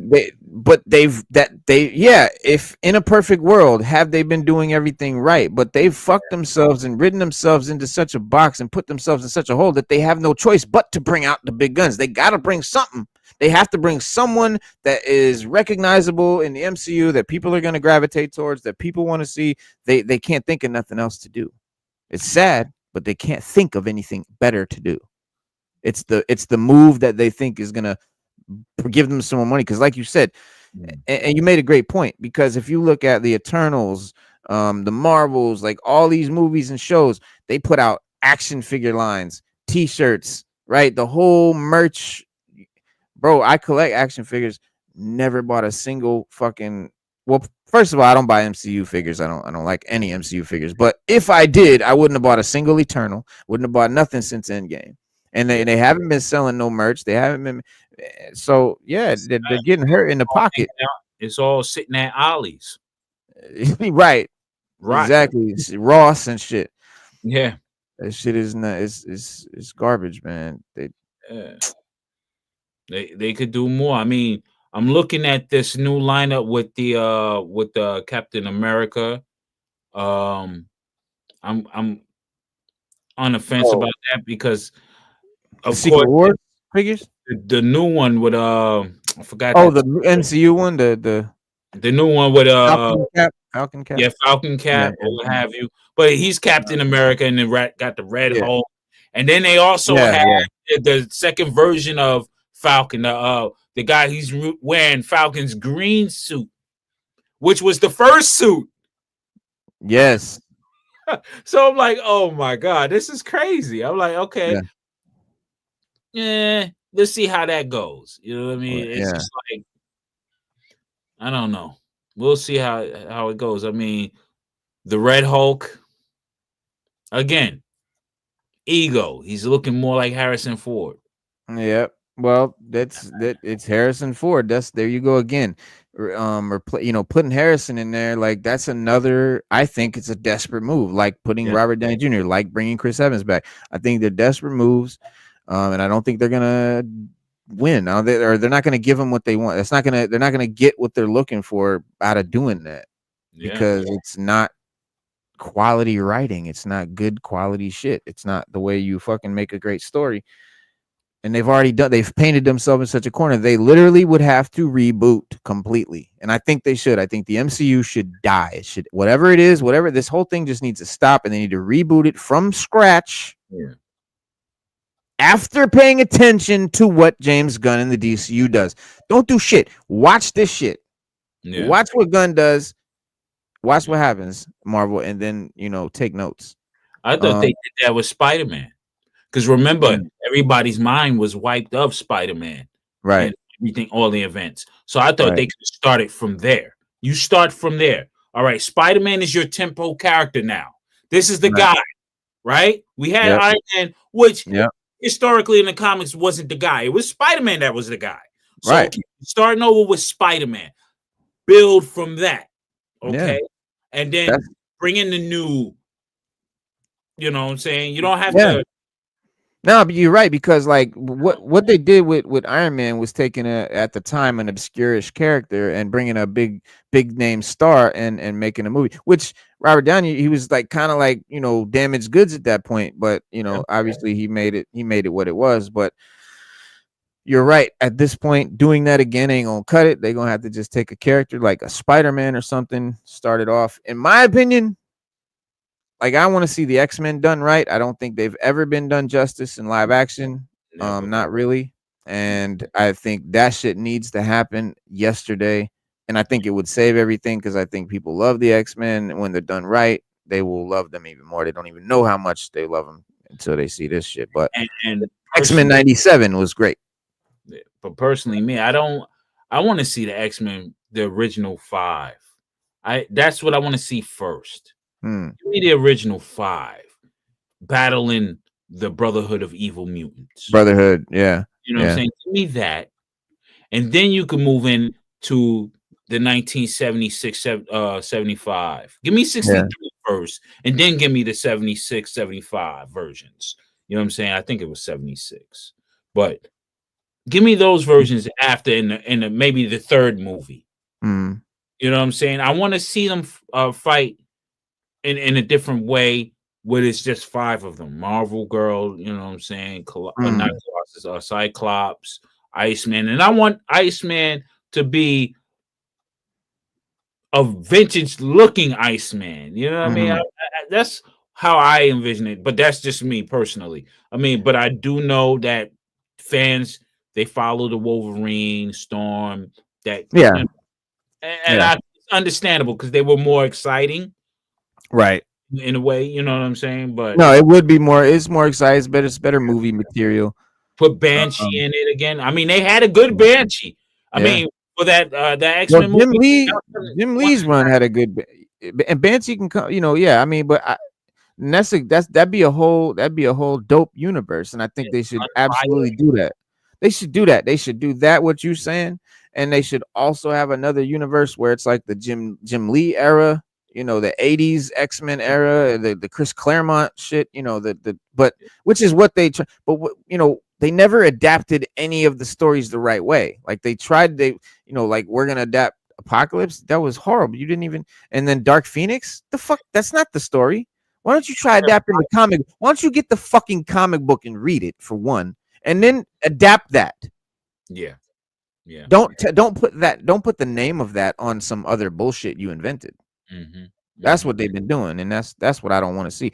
But I think they would win, regardless of the era. Like you said, the first era, the '80s era, the Jim Lee '90s, the 2000s, the fucking Jonathan Hickman, the Krakoa era would make a great universe. Yeah. Any era, as long as it was adapted directly from that comic run.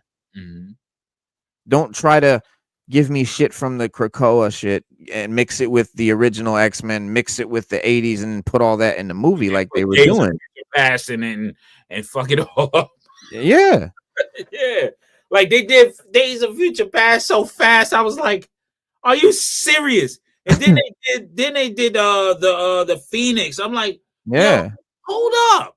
That shit was a saga, bitch. That shit was long. Days of Future Past was hella. And then where's the Star Jammers in all this? Right. They don't even the Phoenix without the Star Jammers. They don't even think about the comic when they make these things. They think about they basically they pick up the fucking like Marvel encyclopedia and go, what characters can we pick? Yeah. Whereas you got DC going, what comics can we adapt? What stories can we adapt? Exactly. That's what the fuck you do. You don't use it as like with it. They use Marvel as it's like a toy box. They just like dip in and pick out whatever they want and put it in the movie. And that's that it's because they're like, it's like you said, they shot their load. They want to give us everything. Oh, we got this, and remember this, and this happened. It's like, okay, we know that's all there, but it's not gonna make a good story if you try to show it all to us at once. Yeah. And I mean, that time, break it down. The old girl that played the Valkyrie, she's beautiful, but she's not Valkyrie. Valkyrie's tall. She's tall like Thor, blonde. She's hardcore, battle hardened. She's gangster. I mean, the old girl played it. She wasn't a drunk lush and all this stuff. No. Yeah. She was noble. You know what I'm saying? She was all for the cause. She wasn't playing around. Right. But they want to make everybody half a comedian and a fucking goofball. Exactly. But I do want to get to the Star Wars show.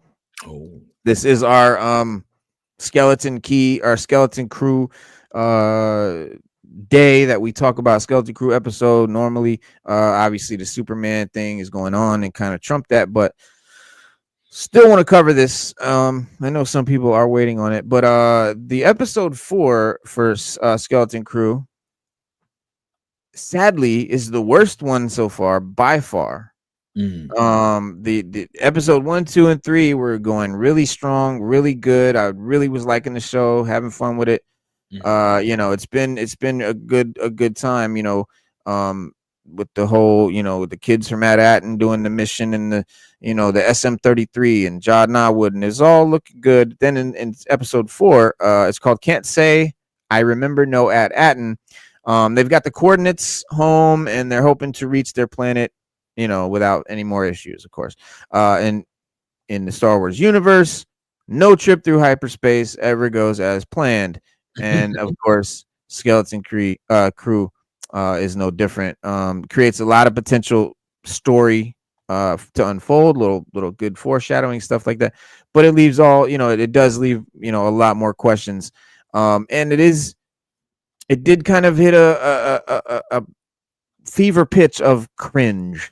I mean, just as corny as ever. Like, I haven't seen it yet. I've seen the first episode, fell asleep on the second and third. I plan to watch that tonight before anything.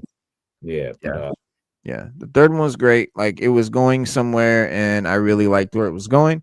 And I'm not saying that episode 4 was like horrible. It doesn't ruin the series. It doesn't fuck anything up. It doesn't ruin anything. It's just if it's definitely the least, my least favorite. But it like I said, they've got the they're confused when they find this world named at Atrin, not at Adden, at Atrin, which seemingly almost exactly like theirs.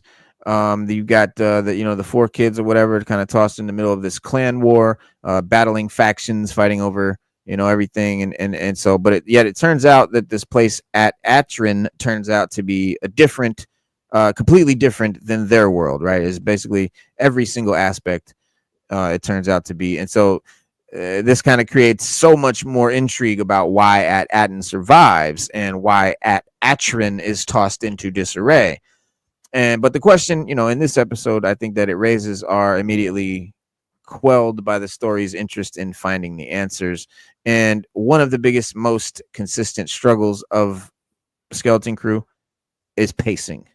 The first 2 episodes went by super fast, full of action, really great adventure, the whole thing. Episode 3 slowed down under the weight of the exposition, of breaking everything down. And then episode 4, even a little bit slower. So without the payoff, providing important exposition. And then you have the children of At-Atten are immediately hit with a sense of familiarity when they go, land on this new planet. So at Atrin creates all these different questions, right? What happened to cause the war?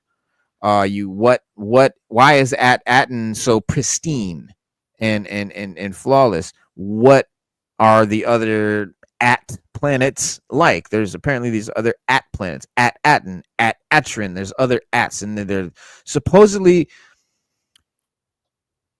similar, like from similar sources, like similar origins. They're kind of the same thing in some ways, but like these other ones seem to have gone to shit. So as the children, kind of get into this conflict between the 2 groups, the warring factions, it has the potential to be very fun, nice little, mini adventure. But the episode doesn't take advantage of the fun, plot or the different opportunities there. As usual, you have the dynamic between the cast is consistently funny and all that shit, and but the on-screen chemistry between the children and Janad, feeling effortless and real, very good. The setup of the episode definitely makes you believe that like some answers will eventually come about what happened, to these old Republic treasure planets, because that's what At-Atten is. That's what these are. They're treasure planet. They're planets where treasure is put. Like they're banks, basically, essentially. Maybe it's the Empire. Yeah, full of credit. Everyone there is an accountant of some sort. Everyone there deals with the finances, deals with the money. That's kind of the great work that they were talking about. Everyone has a job.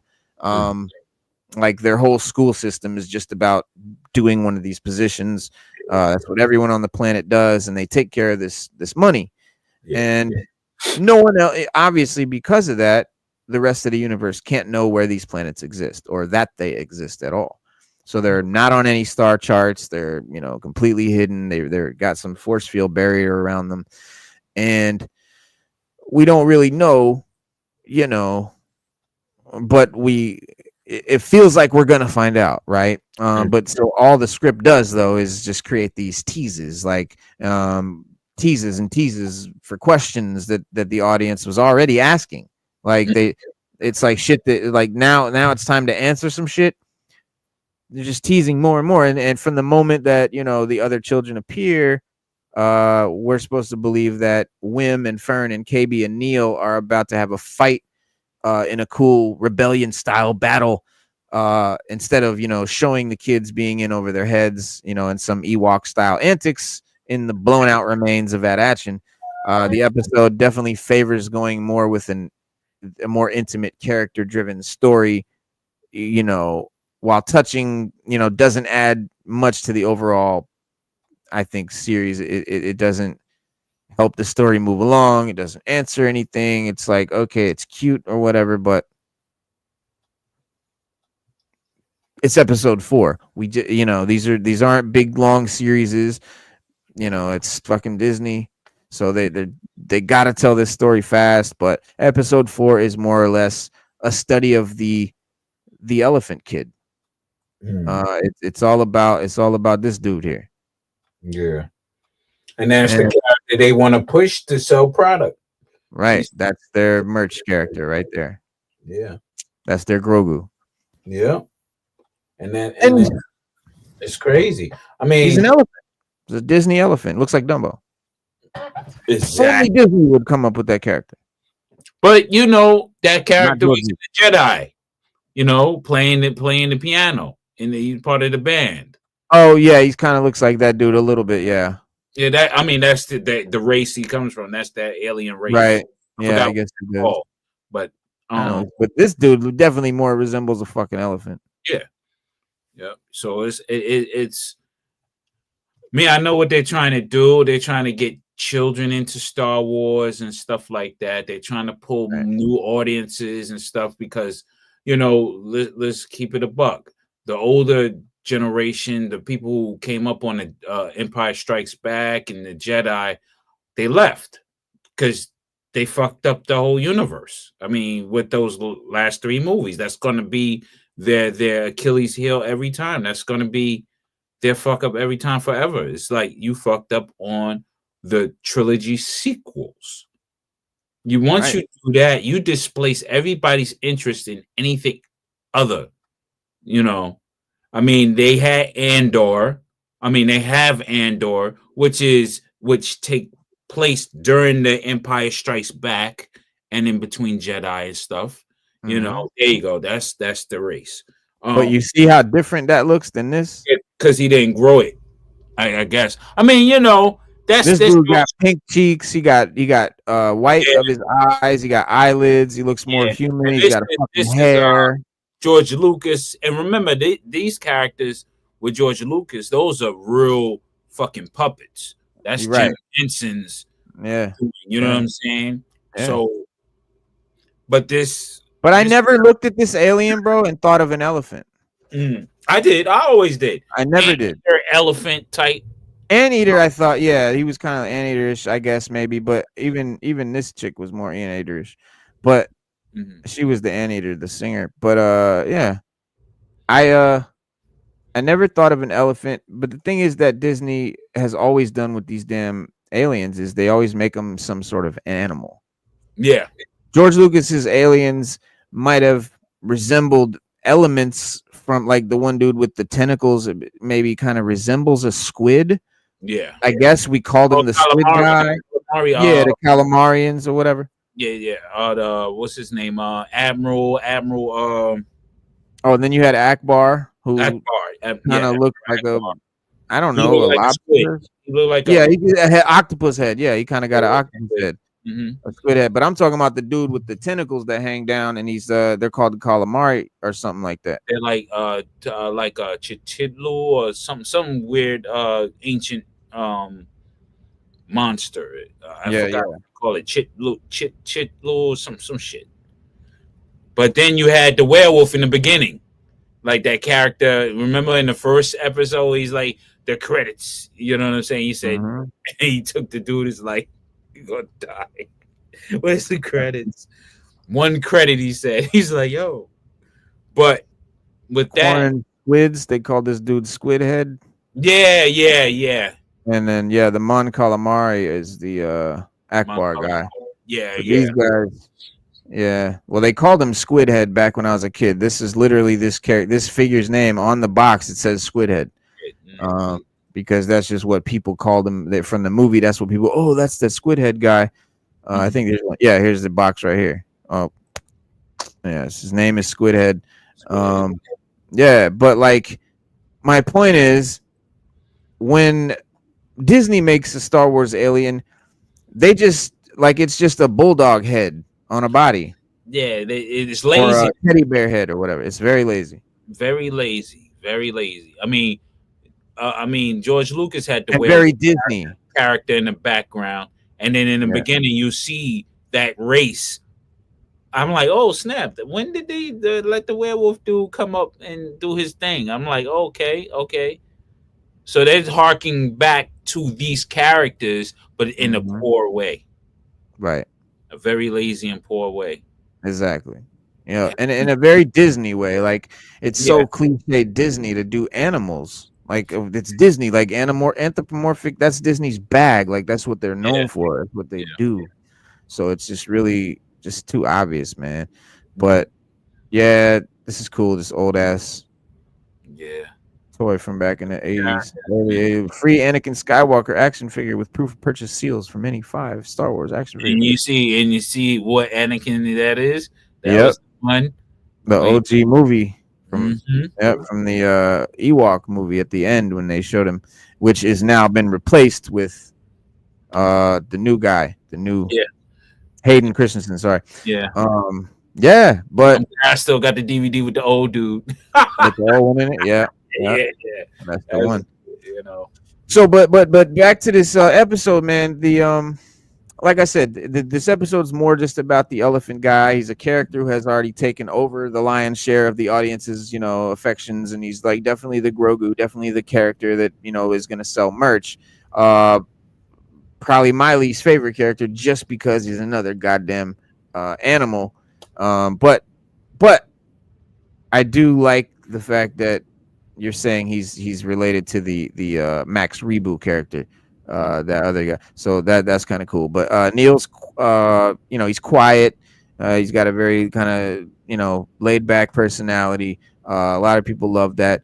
Kind of lets you see more of him in this episode and get a deeper glimpse into his personality, his strengths, and the fans' pre-existing love for Neil is kind of fostered here. And so his story is extremely heartfelt, and like he comes to terms with the fact that the war is a reality for many people, and it doesn't make any sense, and he doesn't understand why would people do this. Like, he doesn't get war as a concept, and he's confronted with this sort of mirror image of his life, and it shows him what he could have been a part of at Adden, if he had followed the same path, if the planet at Adden had followed the same path as at Atron, it'd be this war and all this shit that's going on. And so, but his friends are just playing with the weapons that they're given. They get blasters and they're just playing with them and shit. And so Neil's more, apprehensive and tentative, and he doesn't want any part of the fight, and he just, wants to be, a kind, loving person, doesn't want to do. And so Neil's voice actor, Robert Timothy Smith, conveys so much compassion and kindness that it's just it's palpable. But his character development in these moments in the episode is pretty it's I think it's more than we've seen yet. It's definitely more than we've seen yet. So there is character development, there is a story happening here, there is shit unfolding. Like I said in the beginning, I thought this is corny. What is this supposed to be? This Star Wars universe where everything looks like Earth and shit like that. That's not what. Yeah, that threw me off. I was like, I was like, yo, this is crazy. But they explain it. Yeah, but it's just like how Guardians of the Galaxy went to deal with old boy, the what's his name? He was dealing with what you call it? High executioner or the high evolutionary. Yeah, so it's just like that. I was looking, I was like, yo, this feels just like that. But then I've seen the inner workings. I'm like, oh, I like that. I started liking everything. I was like, okay.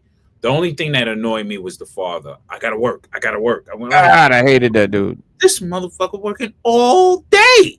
Like, yo. I just hated how he played the character, bro. He's so annoying, bro. He like overacted. He was clueless, all his mind. But then again, that's how that whole world is structured. Yeah. Their only focus is to do their duty and their job. Right. Really, that's their only thing. Motivation. Yeah. Yeah. Yeah, but like if you kept watching, like I said, first I was like, nah, like this is corny. Like this is just Disney not giving a fuck about Star Wars lore, and these kids don't know shit. And what's he mean he's gonna grow up and be a Jedi? A kid from Star Wars would know that you don't grow up and become a Jedi. A Jedi is something that you're, born and raised as. But they would also know that there haven't been Jedi for fucking 100 years or whatever, right? So why doesn't he know that and all that shit? And I was just like, oh, that's just lazy. And my son was watching it with me. He's like, nah, Dad. He's like, I feel like they're gonna break it down. He said, just let them cook. And I said, all right. So I watched like 5 more minutes, and they started explaining how Aten was this world that was separate from the Star Wars universe. That's why they didn't know shit, and that's why everything was different and all that. So I was like, okay, like I get why they really did it, was to cast a wider net and get a more casual audience, giving them something more relatable, something they can recognize, shit like that.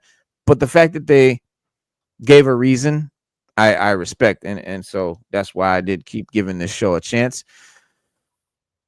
Disney Star Wars is mostly miss, but there's a couple of hits. I mean, Mandalorian season 1 and 2, I thought were just the shit. Andor, phenomenal. Yeah.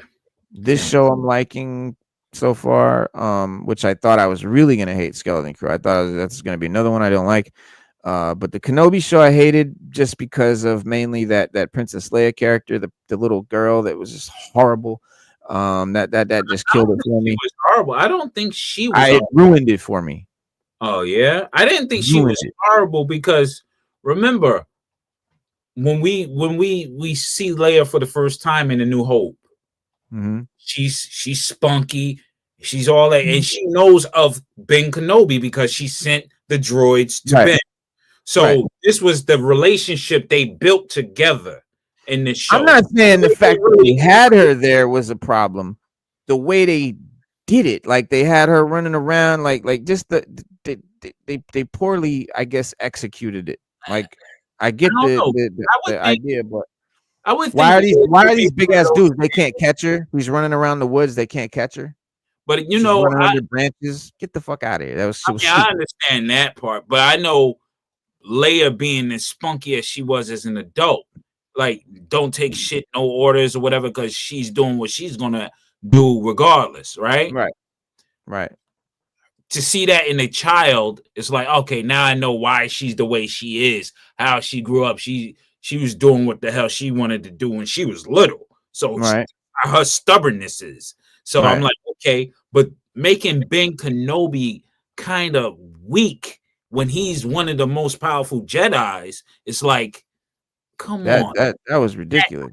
I didn't like that. I'm like, yo, this that at all. Filled with wisdom from Qui-Gon, from Yoda, from everybody. He was absorbing everything. How are you gonna make this? Bro, he was the man. Yeah, Obi-Wan was the fucking dude, bro. He was that dude. And he was so much the dude in the damn in the prequels. Yeah, in the original one. And in the original one. And he looked at Luke and said, took this, he's like, my man gonna handle this. And he just sacrificed himself. That's like a lot of balls because he taught him everything, and he knows this dude will bring balance to the force or what have you, in a sense. You know what I mean? His father ultimately did it, but he was the one, the catalyst to turn his father back to the light side of the force, and boom. Yeah. And it can supposedly destroyed the Emperor before fucking Disney fucked that up. You know what I'm saying? Made it completely pointless. Like, yeah, exactly. Just ruined the whole value of Anakin killing himself and all of that just to save his son. Balance of the Force. Anakin really brought balance when he threw the fucking Emperor down the goddamn thing and the shit blew up. Yeah. And he brought balance to the Force like he was prophesied to, and that was the end of that, and that should have been the end of the Emperor, and that was it. And it was beautiful. I hate everything about what Disney has done to that. What they did to Luke Skywalker, the whole sequel trilogy, I can't stand it. The Rey character was just terribly executed. Would have loved to see the Rey character done well. In fact, George Lucas had plans. His plans was to have a character like Rey, a female Jedi that was going to do much of the same stuff. Luke was even going to, feel like he didn't want to be like shun the Jedi and all that. But they were gonna build up to that. They were gonna show him with his Jedi, temple, and show all that, not just in little flashbacks, but have like a good section of the movie. Like maybe in the second movie, he would have come to the point where he came to, when he was like a hermit on Octo and all that.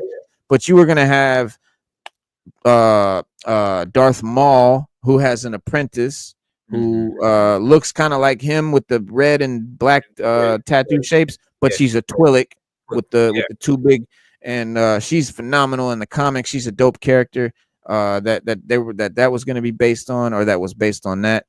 Bounty hunters, the Empire, because the Emperor is dead, no intentions whatsoever of bringing him back. The Empire is dead because it's dead. Yes, and there's all these factions and like outposts and shit of guys that were way out, that didn't even know the Emperor died, didn't know the Empire was over, and they're still doing shit. And then you have guys closer in who do know it's over, and they're just using all the armada that they have now at their disposal to be warlords and gangsters. Bounty hunters, gangsters, fucking warlords,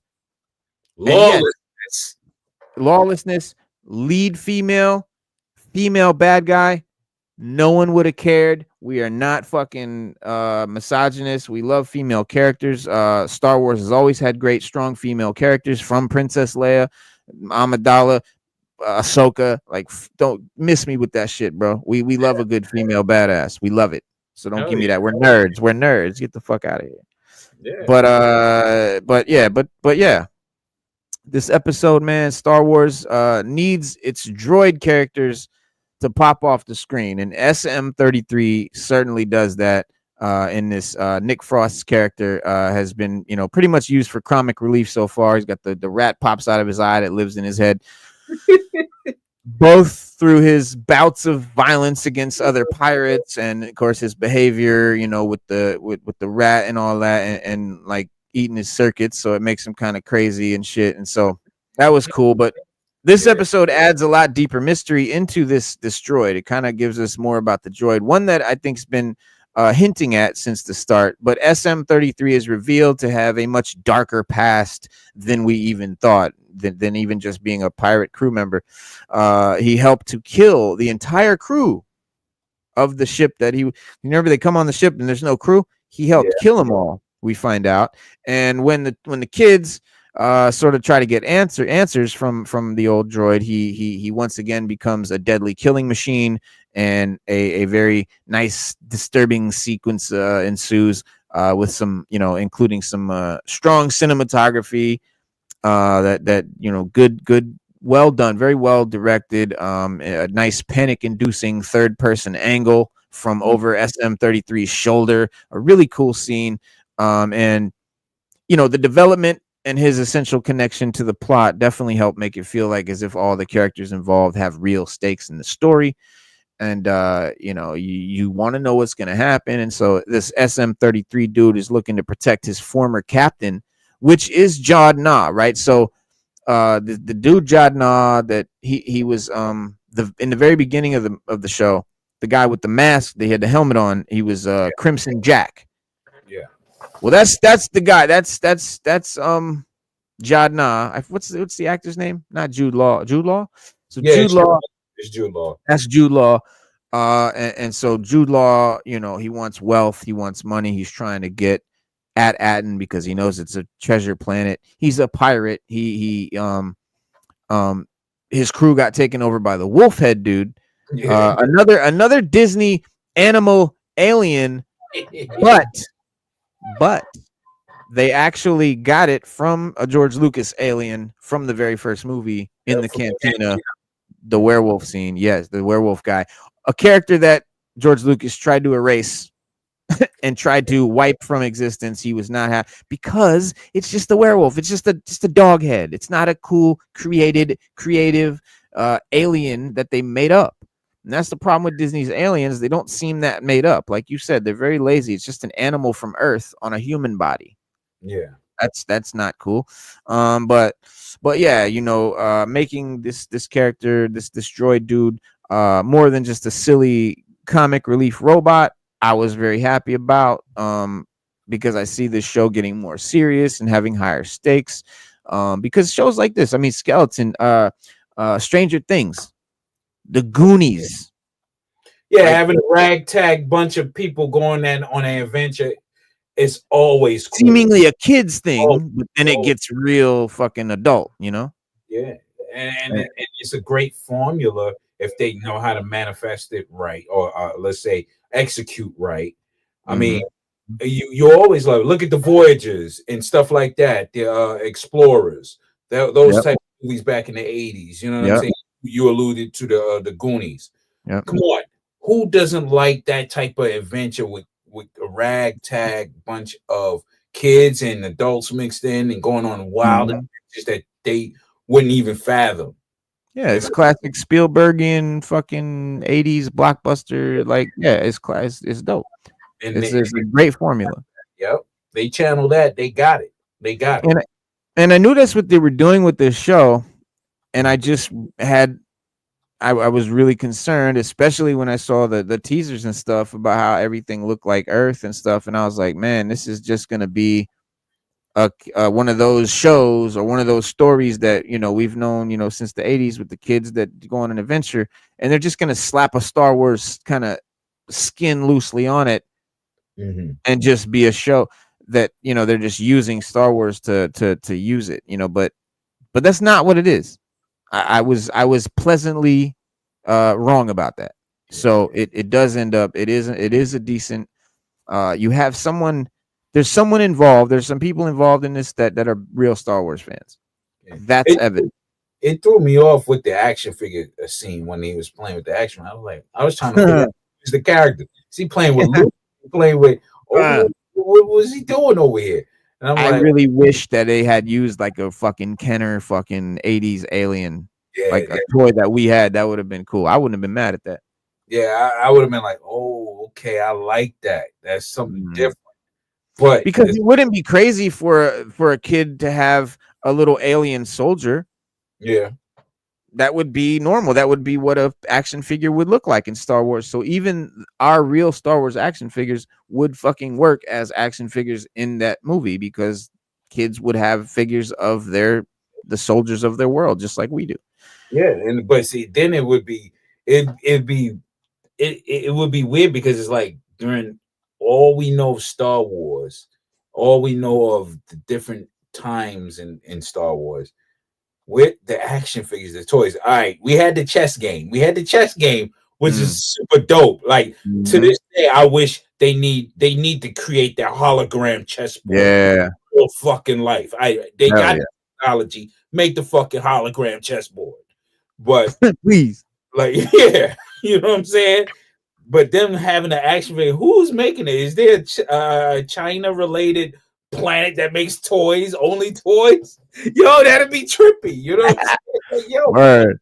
The merch planet. Yeah, word. We make toys over here. During the whole craziness. That'd be dope. Fucking no, you know what that reminds me of? Spaceballs. Remember when he was like merchandising and they came and he had the fucking action figures and shit? With you. That was cute. Yes. Anna Schwartz. Yo, but understandably, this episode is working to build up the Skeleton Crew mysteries as much as possible, you know, moving into the back half of the season here.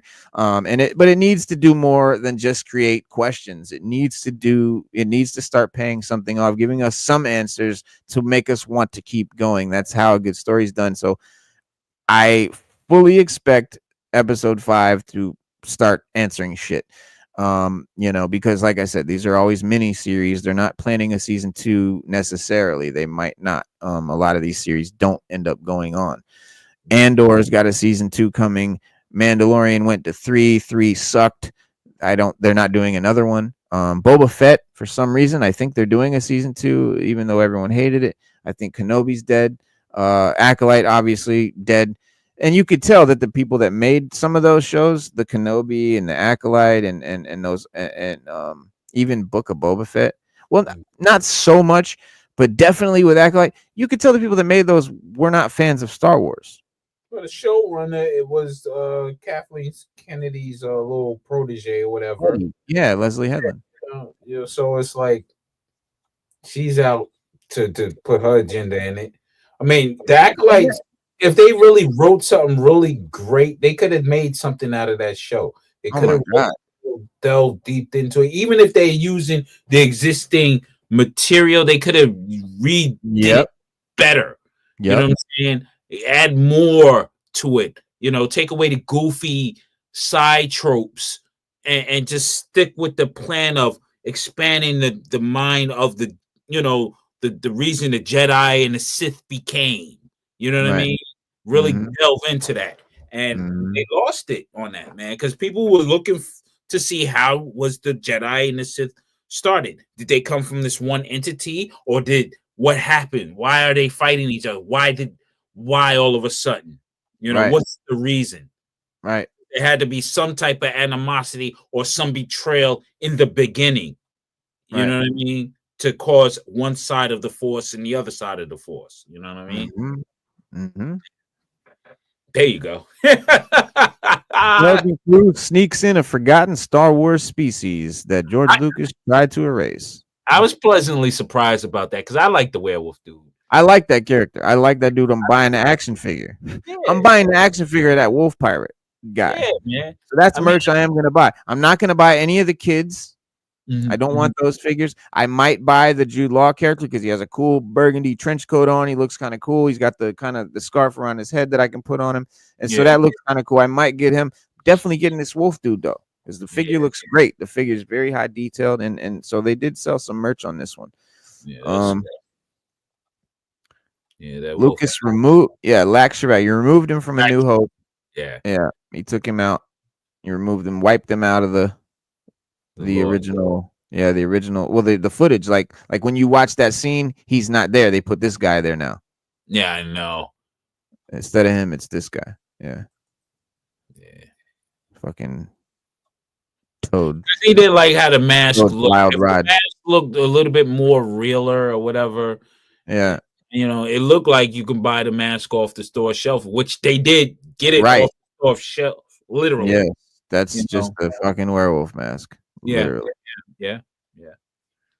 So of course you wanted to replace it, But here, this is damn near an elephant right here. While you bullshitting, there you go, tusks in a fucking trunk. Look at George. Mammoth, woolly mammoth type. Yep. And what is this? This reminds me of Toad's Wild Ride in live action. Do you know what I'm talking about? That book. I think anyway.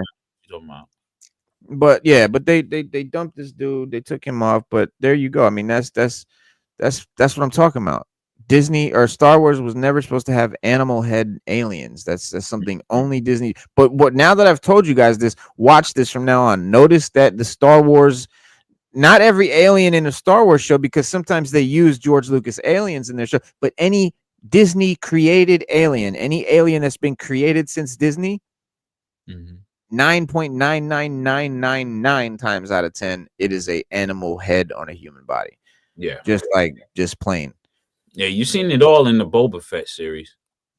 Yeah, with the goddamn fucking Vespa scooters and all of that. But then again, it's like, okay, the Vespa scooters, and now they're doing the planet to where it's like Earth and stuff. Yeah, but that planet is a special reason that's like that. Yeah, I know, but then you think about it, it's like it's weird. They're injecting stuff. I don't know. It's weird how they're doing it, but I can understand them wanting to do shit like that, some outrageous shit. But I think they're doing it in a way where it's just, if they were Vespers, don't color them like Vespers. Don't give them candy paint. That was I didn't mind the scooters themselves. The fact that they were Teletubby colors, dubs and shit. And come on, man. Leave it alone. Just give them the real ratchet battle damage Star Wars looking, grays, beige, tan, brown, any of those muted colors are fine. A little bit of moss here and stains on it. Yeah. Hey, give us that, and then we wouldn't have said nothing about that. We would be like, Yeah, I They would have look just like been like, Vespers, but oh, they look some dope. corny characters. Yeah, Yeah. but yeah, but Oh, Cass put the Wee Jane is the planet where they make the toys. oh man, goddamn. Yo, that's crazy. Word. Yeah, Wee Jane. Jane. Yep. They make the toys there on that planet. That's what's up. Yeah, man. But I truly think that I mean, this could be the step in the right direction if they can pull it off and put it all back together.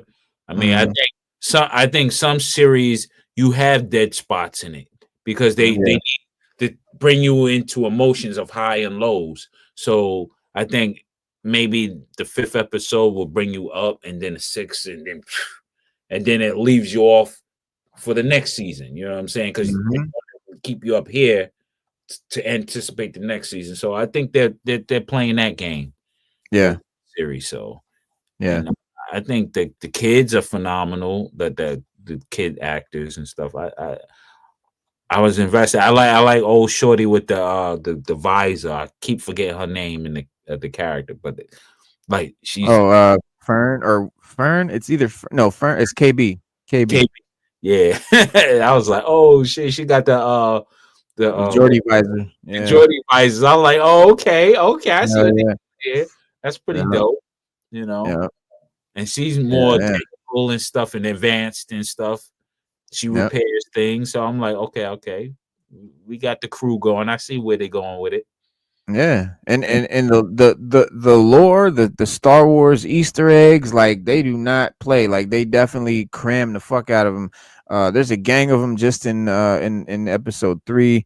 A lot of the stuff from Legends, a lot of stuff from the 70s movies and shit like that. You had I mean,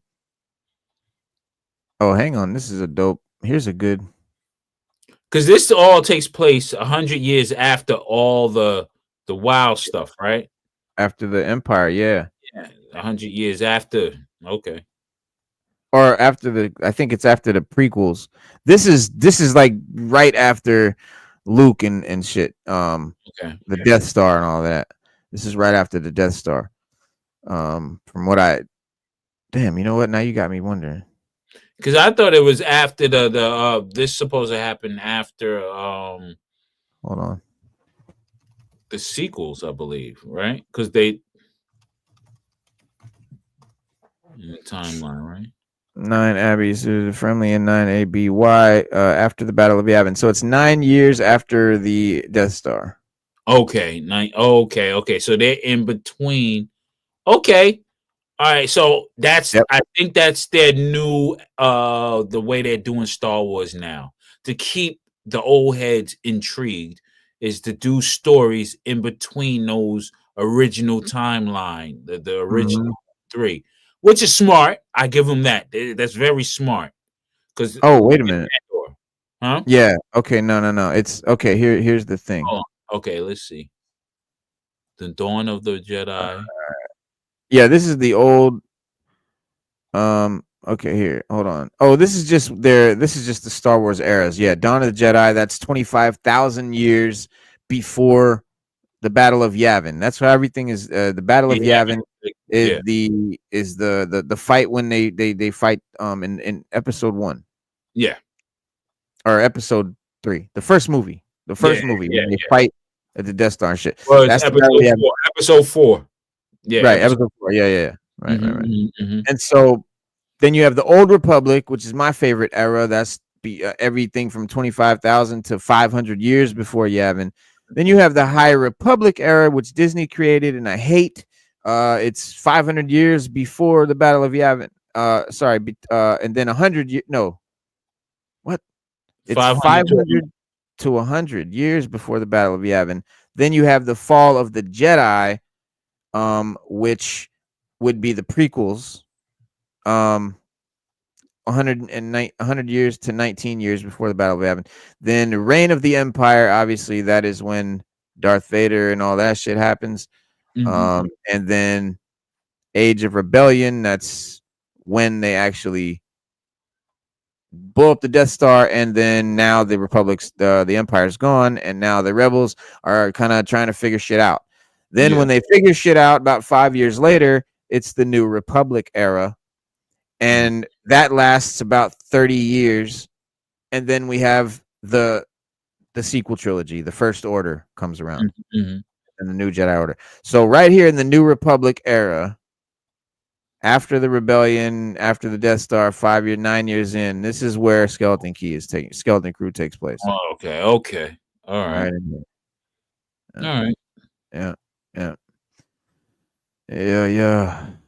But yeah, here's this thing. Look, they got Jude Law is Crimson Jack. Now, Crimson Jack is a name that I know from the comics. It's an old character from back in the day. So I was like, oh, Crimson Jack. I was like, that's who I thought was going to be under the mask. I was like, yo, that's dope. They have Crimson Jack in here. But it says, beyond the names, Captain Silvo and Jadna also revealed that Jude Law's Star Wars character is known as Crimson Jack. Crimson Jack comes from Legends, specifically 1977's original Star Wars comics from Marvel. In these stories, Crimson Jack was a key rival of Han Solo's, having robbed Han and Chewie of their reward from the Rebel Alliance following A New Hope. So remember at the end, New Hope, when they all got the award or the fucking ribbons and shit, stole that shit. Which said, but they also got a chunk of money too, and they had hoped to use that money to pay off Jabba the Hutt.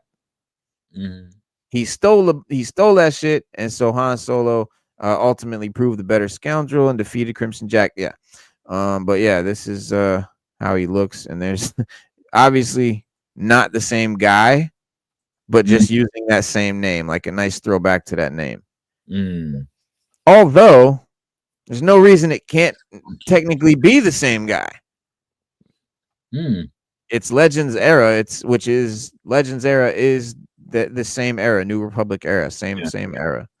So could be similar. Anyway, in the established canon, there is an issue of Halcyon Legacy where the title luxury cruiser was ambushed by a pirate named Crimson Jack and his crew.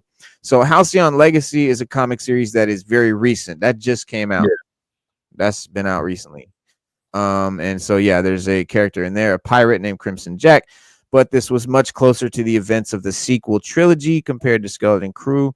As such, it feels quite likely that in the comics, Crimson Jack and Jude Law's preceding Jack are two separate characters in the Star Wars timeline, perhaps being an inherited name, such as the Princess Bride's the dead pirate Roberts. Remember the Dread Pirate Roberts? Yeah. The Dread Pirate Roberts was a real dude at one point, but he died, passed the name on to another dude, passed it on to another dude, so finally it got to the Lord. If you're a scoundrel like him, you bear the name. It's like a title, like a general or captain. Right. You know what I mean? Right. Let's see. Jadna uses the Force in a callback to Obi-Wan Kenobi. Well, that's a stretch. Oh, okay. When he uses the Force to distract the two pirates, that was because Kenobi did that shit too. He distracted some stormtroopers on the Death Star in A New Hope. He made them like hear a sound or something. Yeah. Ding ding. Yeah. Yeah. You hear that? So, let's go check it out. Exactly. So yeah, they little throwback to that. I peeped that. Let's see. You can spot Hondo Ohanaka's ship at port on Borgo. Let's see. Oh, I guess they're not going to point it out. I don't know what that is. The ship of the infamous pirate Hondo Anaka can be seen right in the center. I guess that's this big joint right in the middle. Named the Katuni, and looks as though the ship was part of the chaos Jadna and the kids left behind when they jumped hyperspace. His anti-droid attitude is a legacy of the Clone Wars. I mean, sure. But that not really. I mean, people have racism against droids in Star Wars. That's a thing that George Lucas did to basically use to kind of mirror racism, much like Marvel did with the X-Men. Yeah. Same deal. So that's. I mean, I guess it's just more of the same. That's just more of them being faithful, which is cool. A B1 battle droid. Yep, from the prequels, we saw that. He kind of fell apart. Familiar voice from Benjar Pranik. Who is that? Ishi Tib, named Benjar Pranik, is an alien pirate. Is voiced by Alfred Molina. Oh, Alfred Molina. Oh, Molina is in it. Yeah. He played Dr. Octopus in Spider-Man 2. Yeah. Yeah, he plays this guy here. Okay. Faking the Force with magnets. He's a scoundrel. Yep. The kids debate about whether they can trust him, while Wim says he must be a Jedi due to his use of the Force. Fern counters that the Force can be faked using repulsor lifts, tractor beams, magnets, or even a really thin string. Interestingly enough, faking the Force with magnets was seen in Obi-Wan Kenobi by Kumail Nanjiani's character, Haja Estri, a con man pretending to be a Jedi who helped fugitives evade the Empire. So yeah, they had that in the show Obi-Wan. Remember that? Yeah. Which I think was that the Mando scene? Yeah. No, that's Boba. Was it? Oh, that's Boba Fett. No, that's Book of Boba Fett I'm thinking about. Oh, when they were sitting at the table and he was doing his thing, but he was like, nah, this guy can't trust him. I think that wasn't it though. I think so. No, that was Obi-Wan. Okay. That was Obi-Wan. I don't know, dog. I watched that show one time and I was just like, fuck. Yeah. It's like a blur. Yeah, it wasn't for me. It just wasn't for me. But hyperspace tricks are so very familiar. Despite being caught on a fuel line, the Onyx Cinder jumps into hyperspace all the same, which results in a mass chaos. When did this happen? Rise of Skywalker or the Holdo maneuver in The Last Jedi? Yes, Star Wars is still telling us the odds. Jadna asked still. Oh, yeah, when he said, "Don't tell me the odds, kid," or what Han said, "Never tell me the odds, kid." And she said something about odds. She said, C-3PO, who often revealed the odds to his fellow rebels in the original trilogy, as well as Lando Calrissian's right-hand man, Lobot, who always calculated the odds. He had that shit on his head. But I thought they were talking about when Han said something about never tell me the odds. And but yeah, so she does mention that. I guess that's a nod or Easter egg. Did they drop the iconic saying in this series? Because I didn't hear it in the first. What? May the Force be with you? No. I got a bad feeling about this because in every Star Wars they say that. That's like running. Do they really? Mm-hmm. That's like a running thing. Oh shit! I never knew that. I have a feeling about this. I never knew that. I never picked that up. That's crazy. Yeah, I don't know. Maybe they did. I didn't. Let's see if they mention it here. Yeah, maybe they'll mention it. Skeleton Crew uses some classic sound effects. Yeah, I heard some classic sound effects. Let's see. Theremins can be heard in Skeleton Crew's score by composer Mick Buchanan that provides a very classic retro sci-fi sound. Theremins were also used heavily in the score for Marvel's Loki series. I don't know how that's a fucking nod or a Easter egg of Star Wars though. Theremins. It's a theremin is a instrument. Yeah. Wow, they did do the ET. Remember when they were all going trick or treating? And one behind the other. That's what that looked like. Like this one right here. Yeah, like the trick or treat type. Yeah. Scene. Oh, yeah. That right there. And Stand By Me. Yep, that too. Yep. Huh.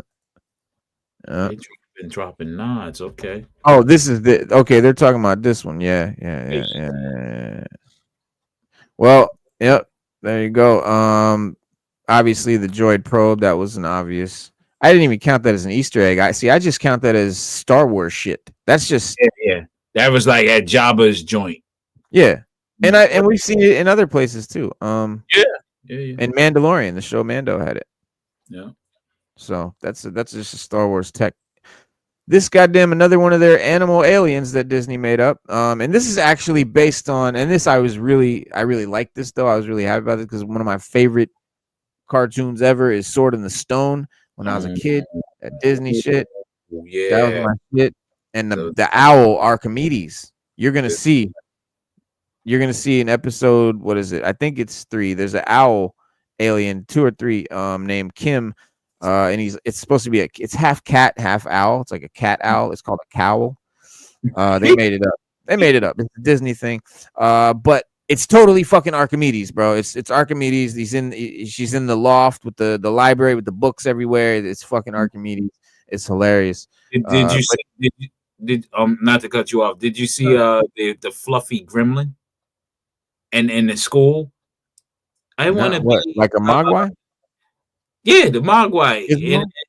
Huh? Oh yeah. The green one. Green one. Yeah, I was like, oh shit, they got a Mogwai. Word. So like, and they brought up the Gremlins Disney, so you know. Yep. That bugged me out. Like Furby mixed with the Gremlins. I was like, oh shit, they wilding now. Yep. And I mentioned this the other day too. A lost planet Master Obi-Wan has. So remember in the prequels, Yoda was teaching the younglings, and Obi-Wan comes up and he's like looking for this planet that is missing off the star charts. It's the planet where the clones are being made, Kamino. Yep. And Yoda told the little kids, he was like, lost a planet Master Obi-Wan has. And then all the kids laugh because like, you don't lose a planet. But then attempting to help the kids find their lost planet, Star Wars fans will likely recall a similar situation in the prequels. After all, trying to find this lost jewel of the old Republic is not unlike when Obi-Wan was trying to locate the world of Kamino, which had been erased from the Jedi archives. Mm-hmm. And that's the kind of thing. It's like their planet at Aten has been erased off of all the maps, off all the archives. Like you can't find this planet anywhere. You literally would have to stumble upon it, and that's, you know, impossible in the infinite vast of space. You're not going to fucking happen upon some shit, right? Mm-hmm. You could fly for fucking your whole life and never see anything. Mm-hmm. Like that's you need hyperspace to get around. You need light speed to get around. That's just, so there is no finding shit. No one would ever find it unless they wanted it to be found. Translating the Old Republic scrolls, Arabesh. Thanks to Screen Crush's excellent breakdown of Skeleton Crews Episode 3, Arabesh letters surrounding these jewels of the Old Republic have been partially translated, revealing more clues about Aten and its secret. So these these letters around the map here, they're saying, and so the Senate deemed it good and necessary, the Republic, and so founded the... So, okay. Mm-hmm. Remember I was saying that Aten was the empire, maybe it was like the Empire's bank. Yeah. Way bigger. It was the Republic's bank from the prequels. Okay.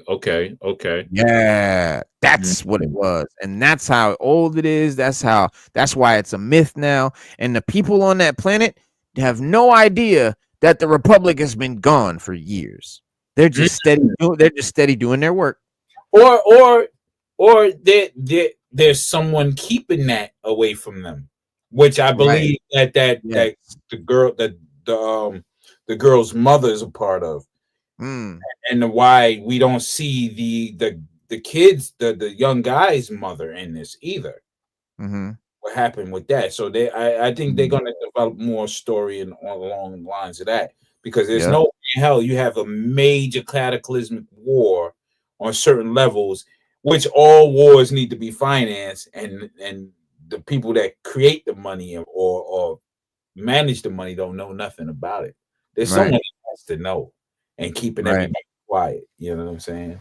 Yeah, and benefiting off that money, because, you know, I was thinking too, as I was saying, that everyone on that planet is an accountant or an analyst or something. So they're watching that money, which means they're watching it come in and go out.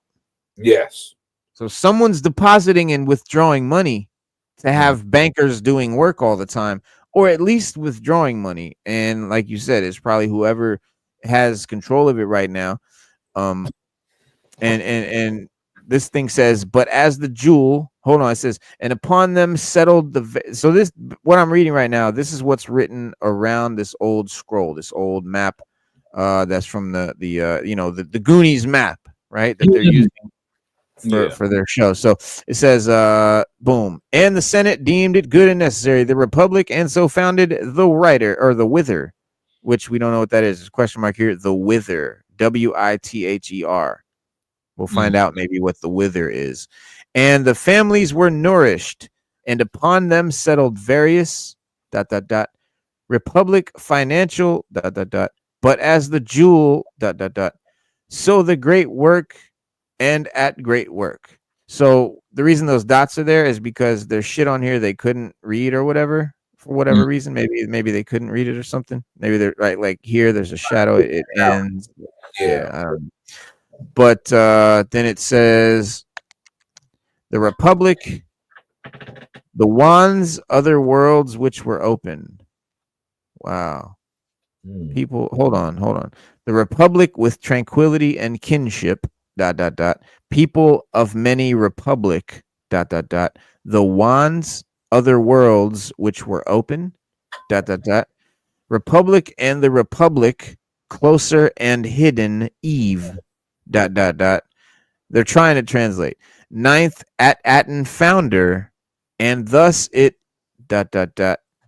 This day where the great work was ... great worth. So a very, very fragmented bunch of shit. That's definitely a clue that the Republic is using the thing as like a hidden bank, a secret bank. Yeah. All right, that's going to be interesting. List, which is going to be a cool throwback to the Republic. It's going to be a throwback. They're going to definitely mention probably some prequel era Jedi or characters that we know from the prequels. Will probably be mentioned at some point in this show, because these planets Aten, the planets, they are prequel era relics. List of classic Star Wars planets. Okay, so that's Mustafar, Hoth. Mustafar, Hoth, Tatooine. I don't know. Mandalore, yeah, Mandalore, yeah, duh. Also, thanks to Streamcast Breakdown, Monitor in Kim's Observatory has been translated, revealing a list of several classic Star Wars planets written in Arabic. These planets include Mustafar, Mandalore, Tatooine, Hoth, Kamino, Bespin, Coruscant, and Corellia. All major planets seen throughout the Star Wars Skywalker saga. So yeah, Kamino was the clone planet that was hidden off the star charts. That was the one creating the clones. Now, her monitor was some shit that she was looking, because this alien, this owl, this Archimedes chick, she's trying to study Aten. She believes in it. She's trying to find it, like she's studying it. So her monitor having these planets on it. What if these are the planets that are banking with Aten? Or Mandalore, Tatooine, Hoth, Kamino, the clone place, because the Kaminoans, they're definitely transferring money with the Republic. Best Coruscant, the fucking base, the home base, Corellia. So yeah, Coruscant and Alderaan are specifically name dropped. Yeah, they did talk about Alderaan and Coruscant. Destroyed, right? Yeah. Well, the thing is, they'd never heard of that Alderaan had been destroyed. Because remember, everything they kind of know is from prequel era knowledge. Yeah, that's why they still think there's Jedi running around and all that. So that's what I'm picking up on. Everything they know from Aten, everything these kids know, it's they in their minds they live in the prequel era, and even that's in a bubble. Even that's a little shielded from the prequel era. So, but it says, wait, what are Palmerish numerals and Proto-Republic artifacts? Aiding in her search for Ed, and Kim, that's the owl thing, uses the insignia on Fern's pack to refine her data. So to that end, she mentions that she's never seen Palmerish numerals on Proto-Republic artifacts before. And such an exciting clue that those living in the New Republic timeline possess some intriguing knowledge about the galaxy before there was even an Old Republic. Hmm.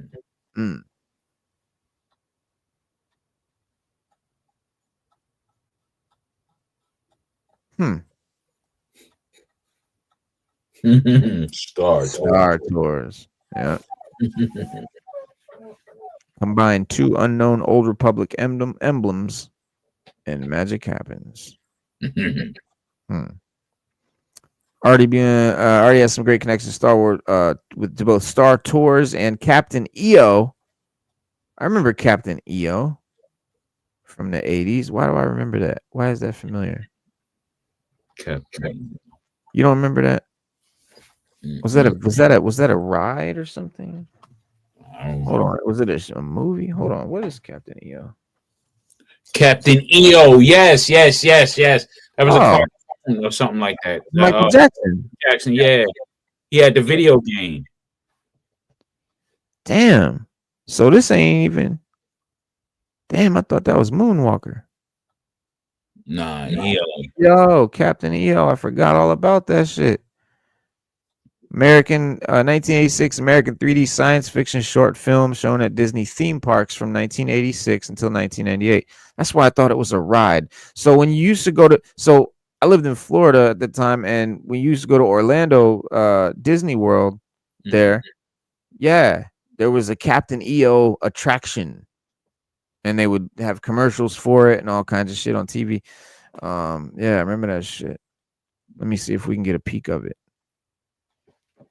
Yo, this shit looks dope. Part 1 was dope. Yeah, part 1 was crazy.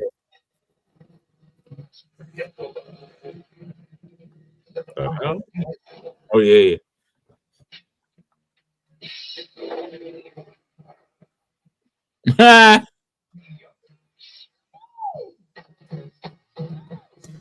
Can you believe we used to watch shit at this resolution and we didn't realize that how unclear it was? Because I remember when flat screens first came out, we were like, oh my God, you can see their fucking stubble. Like, that was crazy. Yeah. When I show my son shit like these, he's like, Dad, how did y'all fucking survive? Yeah, how did you watch that? We had rotary phones, baby. Word. Dial. Yep. Call waiting. Word. Star 69. Word up. Answering machines. You know, at the beat. We on the tape. If you got too many calls in a day, you couldn't get all the damn messages because your tape didn't flip over or anything. This shit was real. And we were better for it though. It kept us on our toes, man. These young cats don't know, man, how good they got it or how lazy they got it. You couldn't be lazy in the 80s, man. Hell no. Or the 90s. Early 90s, I should say. You can't be lazy, man. You had to put in the work. And you had to deal with what you had. Captain EO. That shit is damn. tough. So Snoop is he really was a snake, huh? They say Snoop was in bed with Diddy. You believe that shit? Nah, I don't believe none of this stuff. I don't believe that shit, bro. I don't believe that shit. Honestly, I'm beginning to think that Diddy's being railroaded. I mean, yeah, that dude is crazy, bro. That dude is crazy. Yeah, I mean, yeah, he on some dummy shit. Yeah. But I think, you know, for all the sick escapades he had, not for nothing, they were all consensual because nobody really stepped down and said, "Oh yeah."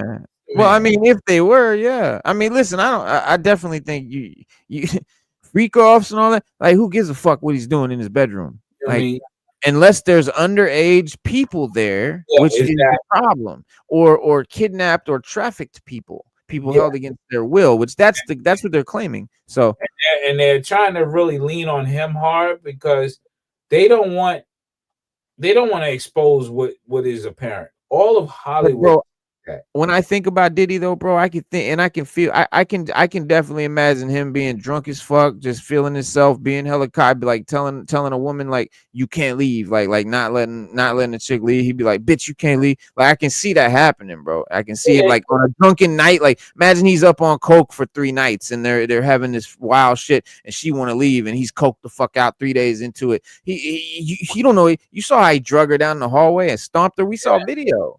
So I don't put it past him to keep a chick against her will. Yeah, true. And that's illegal as fuck. I know. It's kidnapping, B. Hell yeah. You can't do that, cuz. Yeah. I know you can't do that, but I'm saying. No, I'm not telling you. I'm telling him. Yeah, and it's like also you think about it. Leonardo DiCaprio used to party with them. Other prominent stars used to party with him. I don't think Diddy's the only one to do it. Oh no, Hugh Hefner was the originator of the sex parties in that regard. I mean, keeping someone against their will. Yeah, Hugh Hefner. Oh, Hugh Hefner? Yeah.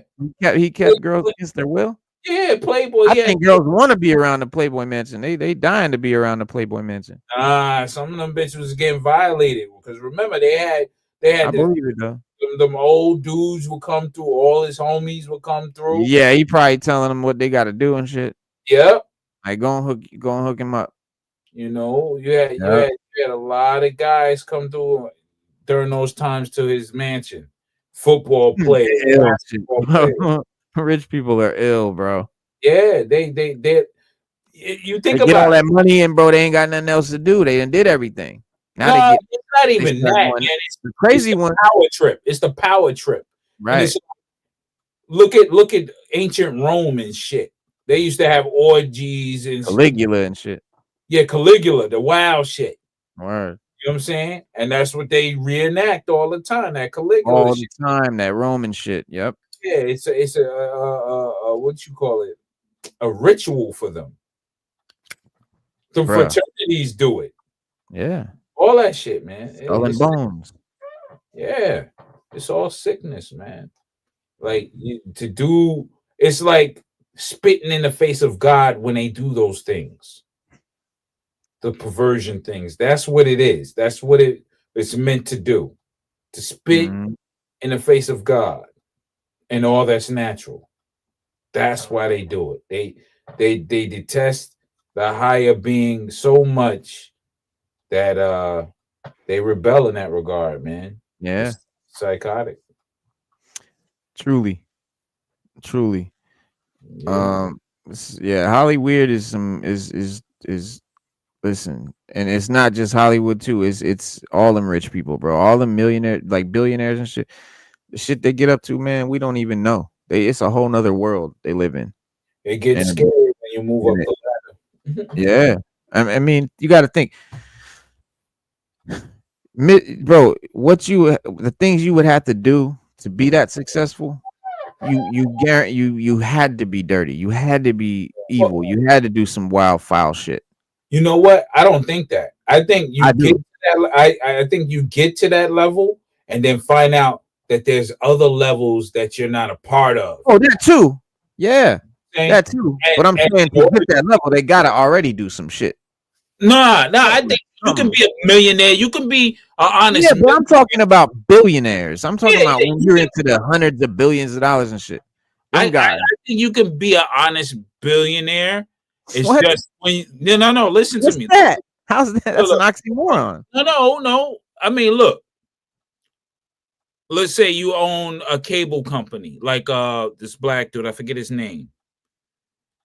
You're without harming, and you're just doing business without harming. I mean, meaning loss of life, perversions, and things of that nature.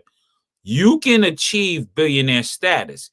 It's what you do with it after. You can't go and say, hey, I'm a billionaire now. I want to change the world. Nah, you got to chill out with that because you're tempting, people that want to kill you now.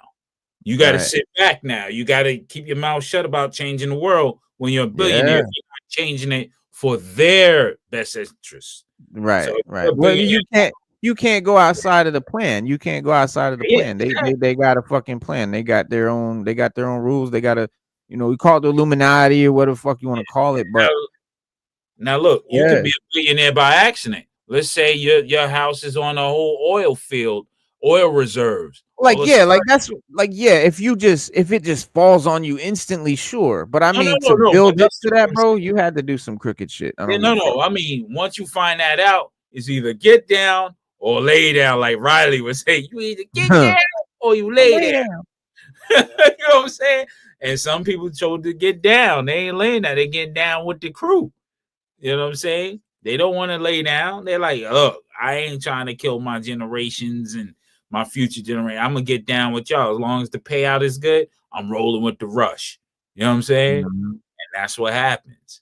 And that's where corruption festers. Right. Yeah, so now that's where that evilness come in, because they turn a blind eye to the realities of psychopaths, stuff like that. Yeah. Shit get because like I said, man, there's power trips. It's trying to find something new out of life because they done did it all. It's all of that shit, man. But you end up like goddamn Palpatine. Yeah, right. That shit turn your ass ugly on the inside. You looking like a Sith. But the X-Wing Sector Patrol arrive in T-65s. Here goes number 3, the little Easter eggs. Wim and Fern embody their inner Luke Skywalker.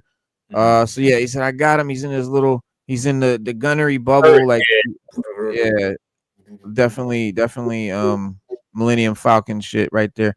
It says, with Jod instructing Wim and Fern to man the turrets of the Onyx Cinder at the end of Skeleton Crew episode 3, the scene very much resembles when Luke and Han use the turrets of the Millennium Falcon in A New Hope. This includes Wim and Fern's excitement when they manage to clip one of the ex-Republic wings, just like when Luke hits one of the Empire's TIE fighters. Yeah.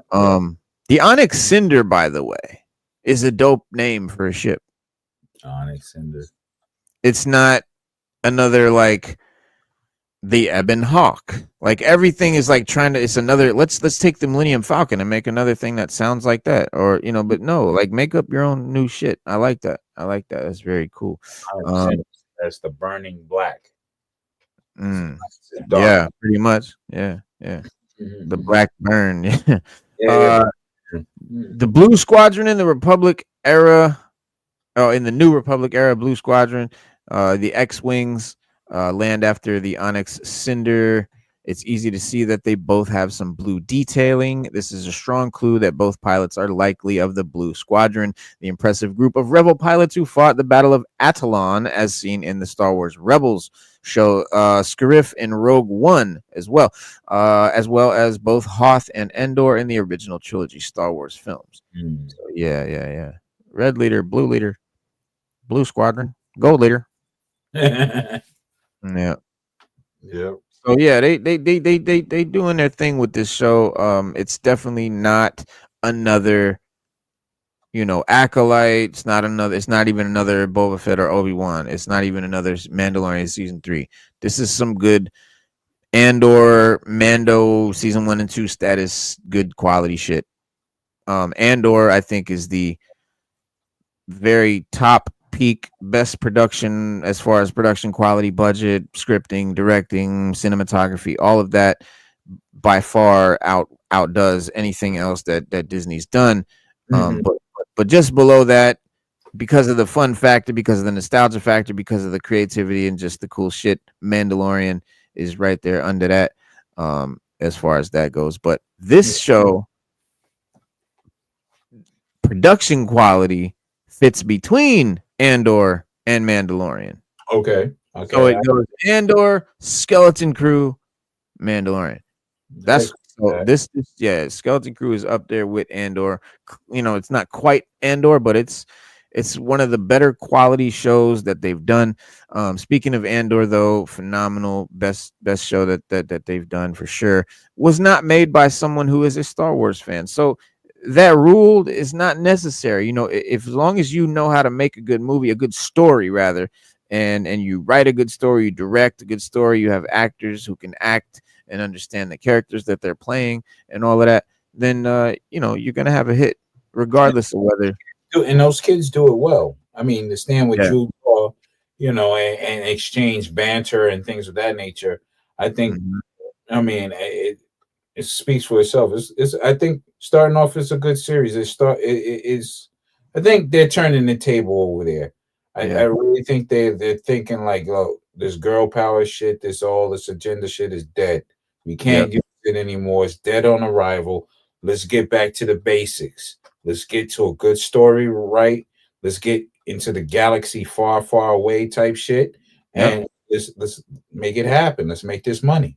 I think so. I think and if it's not all of them over there are people over there. There's someone over there who's got some control, and they are definitely making changes in Star Wars and Marvel, because they and I knew too. I always said that whole thing, it was a fad. It's a phase. It's not gonna last. People aren't gonna just continue to like it or whatever, if they ever did or tolerate it or whatever. It's gonna reach its its climax, and it'll be over. I said, don't worry, everything goes in a cycle. Everything goes in a cycle, so it's gonna come back around. We'll get back to the good storytelling and all of that.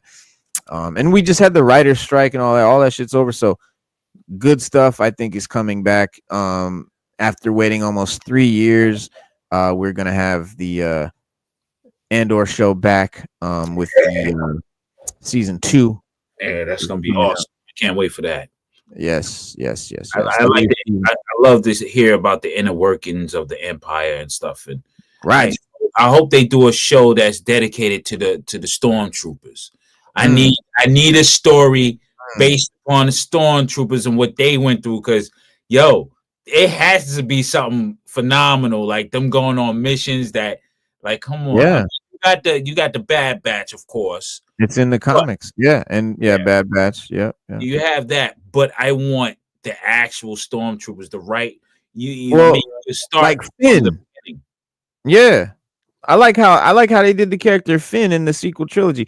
One of the only characters that I think were good. And the idea was great. I love the idea of this stormtrooper that, didn't want to be a stormtrooper anymore or whatever. Like that's cool. Like he's a defecting stormtrooper. Like that's cool. And then also it gave us a look under the helmet, right? We get to kind of see a stormtrooper as a human now. Yeah, not a clone. Yeah. Because the way, and even the way George said it in the original, when he made the first movies, he was like, I intentionally made it that you don't know if they're robots, you don't know if they're aliens, you don't know what they are inside there. So, and as a little kid, you hear that voice and you see them and shit. You kind of, are they robots? Are they cyborgs? Like, what the fuck's going on? Because you never see them with the helmet off. Exactly. But then of course, and then when you see Luke and Han put the suit on, then you're like, oh, those are guys in there. Like, and then it's like, what are they like, and what do they go through, and what why their blasters ain't shooting with accuracy? I think they hit shit. Yeah. That'd be the illest thing. Like, squad up. They live in barracks, right? Mess hall. Like, what's their it'd be like a soldier story, like a soldier show. It'd be like if they were. That's where you use comedy in the Star Wars universe, right? You use it with the stormtroopers because they were always the joke. Like all this laser blasting and no one gets hit from their end. Like maybe once. Dog. Yes. And it would be funny to see why they can't hit shit, make a joke about it, like they got bad training or whatever. I mean, it would that would be a great idea. And there's so many ideas like that. There's so many different things they could do, trying to invent this weird new shit like the Acolyte. Like, what are you doing? There's so much shit out there. Not only Legends, Old Republic. That's me. My favorite thing about Star Wars is Old Republic. Okay. Yeah, Bane trilogy, like all the Old Republic novels, Revan, You know, that whole thing, fucking Knights of the Old Republic, the video games 1 and 2. That's my favorite Star Wars era. And that's what I want to see the most as far as a new show or a movie or something like that. I want them to get into the Old Republic. Okay. I could dig it. Hell yeah. There's a new show coming out called Dawn of the Jedi, which takes place in an era that is before the Old Republic. And before the Acolyte, of course, right? Way before. Yeah, see, so way before the whole thing. The Acolyte way after the Old Republic. The Old Republic is way before the Acolyte. Dude, nothing the Old Republic is not recognizable Star Wars. People don't look like Star Wars. The shit they wear don't look like cliche Star Wars. Even, you know, because there hasn't been war and treachery. It's plenty of war and treachery. No, it's a war-ridden. It's lots of war, lots of battles, lots of treachery. Like it's even more so, and it's like before shit got all kind of decrepit. Like you got, I mean, bro, like think of like Egyptian pharaohs. That's how the Sith look. Like shit was different. Okay, I got different. I got but still some cool recognizable shit. And the best way to experience it is to play the Knights of the Old Republic video game. It's the best, and it's a great game. It's a phenomenal game. It even holds up today. I think the graphics are super dated, but it's a fun ass RPG, and it lets you really kind of know and experience the Old Republic and So Old Republic is dope. That's an untouched resource, untapped resource. But Andor is one of my favorite new shows. It's literally based on Disney Star Wars stuff, and ironically, you know, Rogue One. Yeah. So Rogue One is probably my third favorite Star Wars film of all time. Yeah, I would agree with that. I like that movie a lot. And that's crazy. It made sense. The way they put it together. For me, it goes Empire Strikes Back, Revenge of the Sith, Rogue One. Okay, I got you. Yeah, like that. I'm always gonna put the original trilogy in my top 5. It's always gonna make 1, 2, 3. Well, yeah, because then my fourth one jumps to A New Hope, and then Return of the Jedi. Then I go to the prequels. Yeah, I like 1 through 6, and then we go with Rogue One. Then I'll turn around. I mean, I like Solo to a degree. Solo was decent to a degree. Solo would have been good if it wasn't for that dude that didn't act anything like Han Solo. Yeah, I mean, he had some slights, somewhat, some slights, but Harrison Ford just is so iconic, and the character is Harrison Ford. He's not wearing a suit. He's not. It's Harrison Ford. Who is Han Solo? It's fucking Harrison Ford. He's not acting that different than how he acts in every other movie that you've ever seen him in since then. Yeah, you're absolutely right. So like when you play Han, you got to play Harrison. Yeah, and I really wanted him to play Harrison, and I don't feel he even came close. Like he didn't. I feel like he didn't even try. Is what I'm saying. Like he may have been able to, but I feel like someone told him. So one of the directors says, "No, do your own thing. Don't do an impression of Han, or don't do an impression of Harrison." They probably told him that. And but that's why I miss River Phoenix, man, because he played in young Indy like Harrison Ford. Yeah, you know what I'm saying. I miss that guy, man. You know. Yeah, bro. Yeah, he was dope. Tragic. He was definitely. Yeah, man. Yeah. But yeah, Andor season 2 is coming out on April 22nd, 2025. Well, not that far away, a few months. It's 3-4 months. Yeah. We got January, February, March, and then boom. Yep. And then 4 months. But going back to that if they do that Stormtrooper, they have to do it in between New Hope and the Empire, because then the threat of getting choked out by Darth Vader would be comic relief. Yeah. They said I gotta see Vader. What? Oh yeah, it's gotta be original trilogy era. because that's the iconic stormtrooper. Like I wouldn't want to see no other version of the costume or nothing like that. I want to see the OG stormtrooper. That's the show right there. That'd be crazy because then you got the officers, then you got everybody, and they're like, you don't want to see Lord Vader. And all of a sudden, they walk in the hallway, all of a sudden see somebody lying down. Vader done choke somebody out, force choked them. Like it'd be madness, man. Like, and then you could have, I don't know, you could have some different pop-ins by different little characters here and there. Yeah. But for the most part, it'd be all stormtroopers. It'd be sick. There's so much you could do. It'd be so sick. But yeah, man, the Old Republic, yeah, it all, and I think they may get to it. Huh?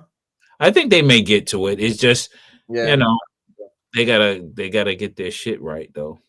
Yeah. I mean, there's of course rumors and everyone, there's always rumblings of them doing something about Old Republic, but that's like it's a fantasy, bro. Like if they really did it and did it right, it would be phenomenal. Mm-hmm. And the Dawn of the Jedi show that they're doing, I'm hoping is going to be faithful somewhat at least to the comics, because Dawn of Jedi is the name of the comic series that explains where the Jedi came from, how lightsabers were invented, like all of that shit is explained in Dawn of the Jedi in the comics. But even how the dark side came, even how the Sith came to be, it is all explained in the fucking Dawn of the Jedi comic series. From what I've seen of the movie, from what I've heard of the movie, from what I've like read about it, it's so far I haven't seen anything I recognize from the comics. Okay. And so that concerns me. The fact that the guy that's doing the show originally had a script. He had an idea. It's a movie. He had an idea for the movie. He had a script. He had it laid out. He was going to do Dawn of the Jedi. Obviously, it's based on the comics. That's the name of it and everything like that. Yeah. And then Kathleen Kennedy, he said, got her hooks into him. He said that she, told him we need to make the Dawn of the Jedi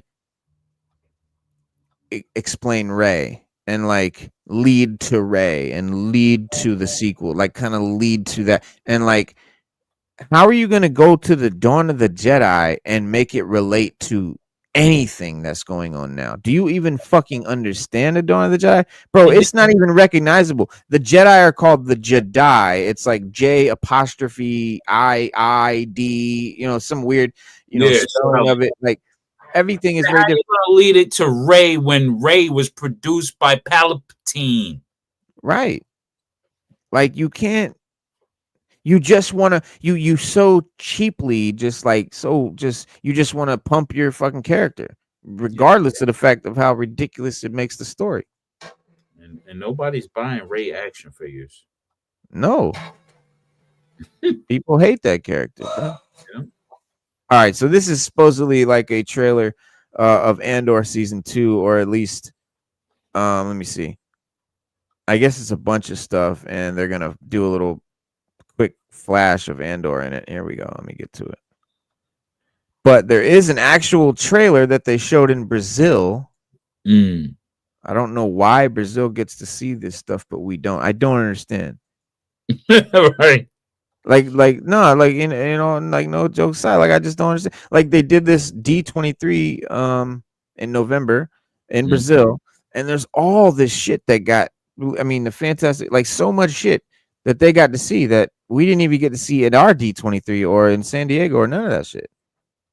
So I don't really get it. Like they still haven't released it, but I'm gonna try to find that trailer. It may be someone may have filmed it, but this is the little bit of shit they did give us here. Let me see if I can. Nope, not gonna go. All right, here we go. We need a pilot. Oh wow. Oh yes. Calculator. That shit looks dope. Yeah. And we already gonna lead right up into the movie Rogue One. Yeah, because we know how he ends up, but Right. But that's the weird thing. they're trying to do 4 seasons of this show because they said that the way it ends is going to wait. Did they say 4? I don't know. They said the way that the series ends is going to like end right where Rogue One begins, like right there. Yeah. Like they're gonna push the show right up to the Rogue One, and so they have to. Oh no, I'm sorry. They didn't say 4 seasons. They said 4. They said 4 time jumps. Okay. They're gonna do big time jumps in the season because they have to get to Rogue One. Yeah.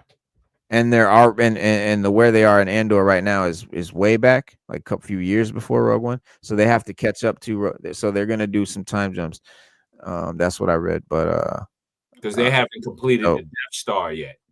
Right. Yeah. But they will probably in the time jumps. Yeah.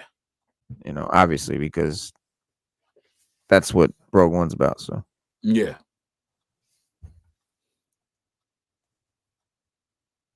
Look at that. That looks crazy. Oh yeah. Reminds me of what you call it, Chip. What's his name? Vader. Kylo Ren. Oh, Kylo. Yeah. Kylo Ren's. Well, it's one of the new or one of those cool TIE fighter variant ships. Yeah. Yeah. But yeah, man, that's pretty much it. We're gonna come back tomorrow and do the Superman trailer. Oh, okay. So the Superman trailer comes out tomorrow morning, 9 a.m. We will. I don't know if I don't think I'm gonna pop on like super early in the morning, but at some point in the afternoon, I'm gonna hop on because I'm off tomorrow. So. Oh, all right, that's what's up. Yeah, I'll be at work. Right. But it's gonna be a pretty light day. Got a Christmas party, so Word. Yeah. Dope. So I'll probably be checking it on the way into work. Mm-hmm. Yeah. See what's going on with it. Hopefully they do what I want them to do, but I know it's not my world. So if they decide to put everybody in that trailer, then I can hold back from opening day. You know what I'm saying? The opening night of the movie and don't have to go crazy. What? Because I was gonna go and watch it in the theater when it's time. What? The trailer? No. I'm talking about the movie because if Superman? If the trailer shows every damn thing, it's like I don't really need to go in the rush for the theater when it does come out. You know what I mean? Right. Right. Right. I think it's gonna be. I think it's going to be pretty similar to what we already got. I just think it's going to be maybe a little longer, a little bit of an extension, but I think it's going to be pretty similar to this one that we already saw. This is the did you saw this, right? No, I haven't seen it. Oh, check it out. This is the teaser? Bro, this is the new Superman right here. That's Lois Lane. That's Jimmy Olsen. This is the Daily Planet. Mm-hmm. Oh, man, he fucking up already, man. Woo! Oh, man, I didn't want to see that.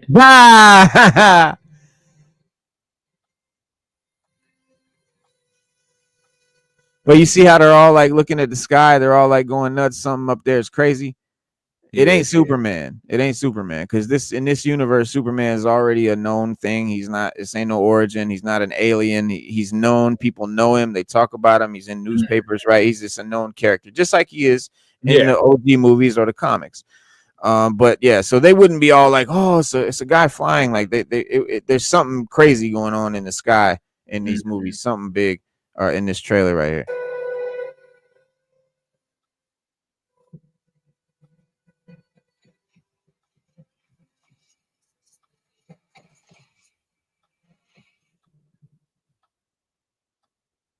So this is a teaser for the teaser. A teaser for the trailer. Why you do that, man? That don't make no sense. Oh, man. Listen in the background to the sound.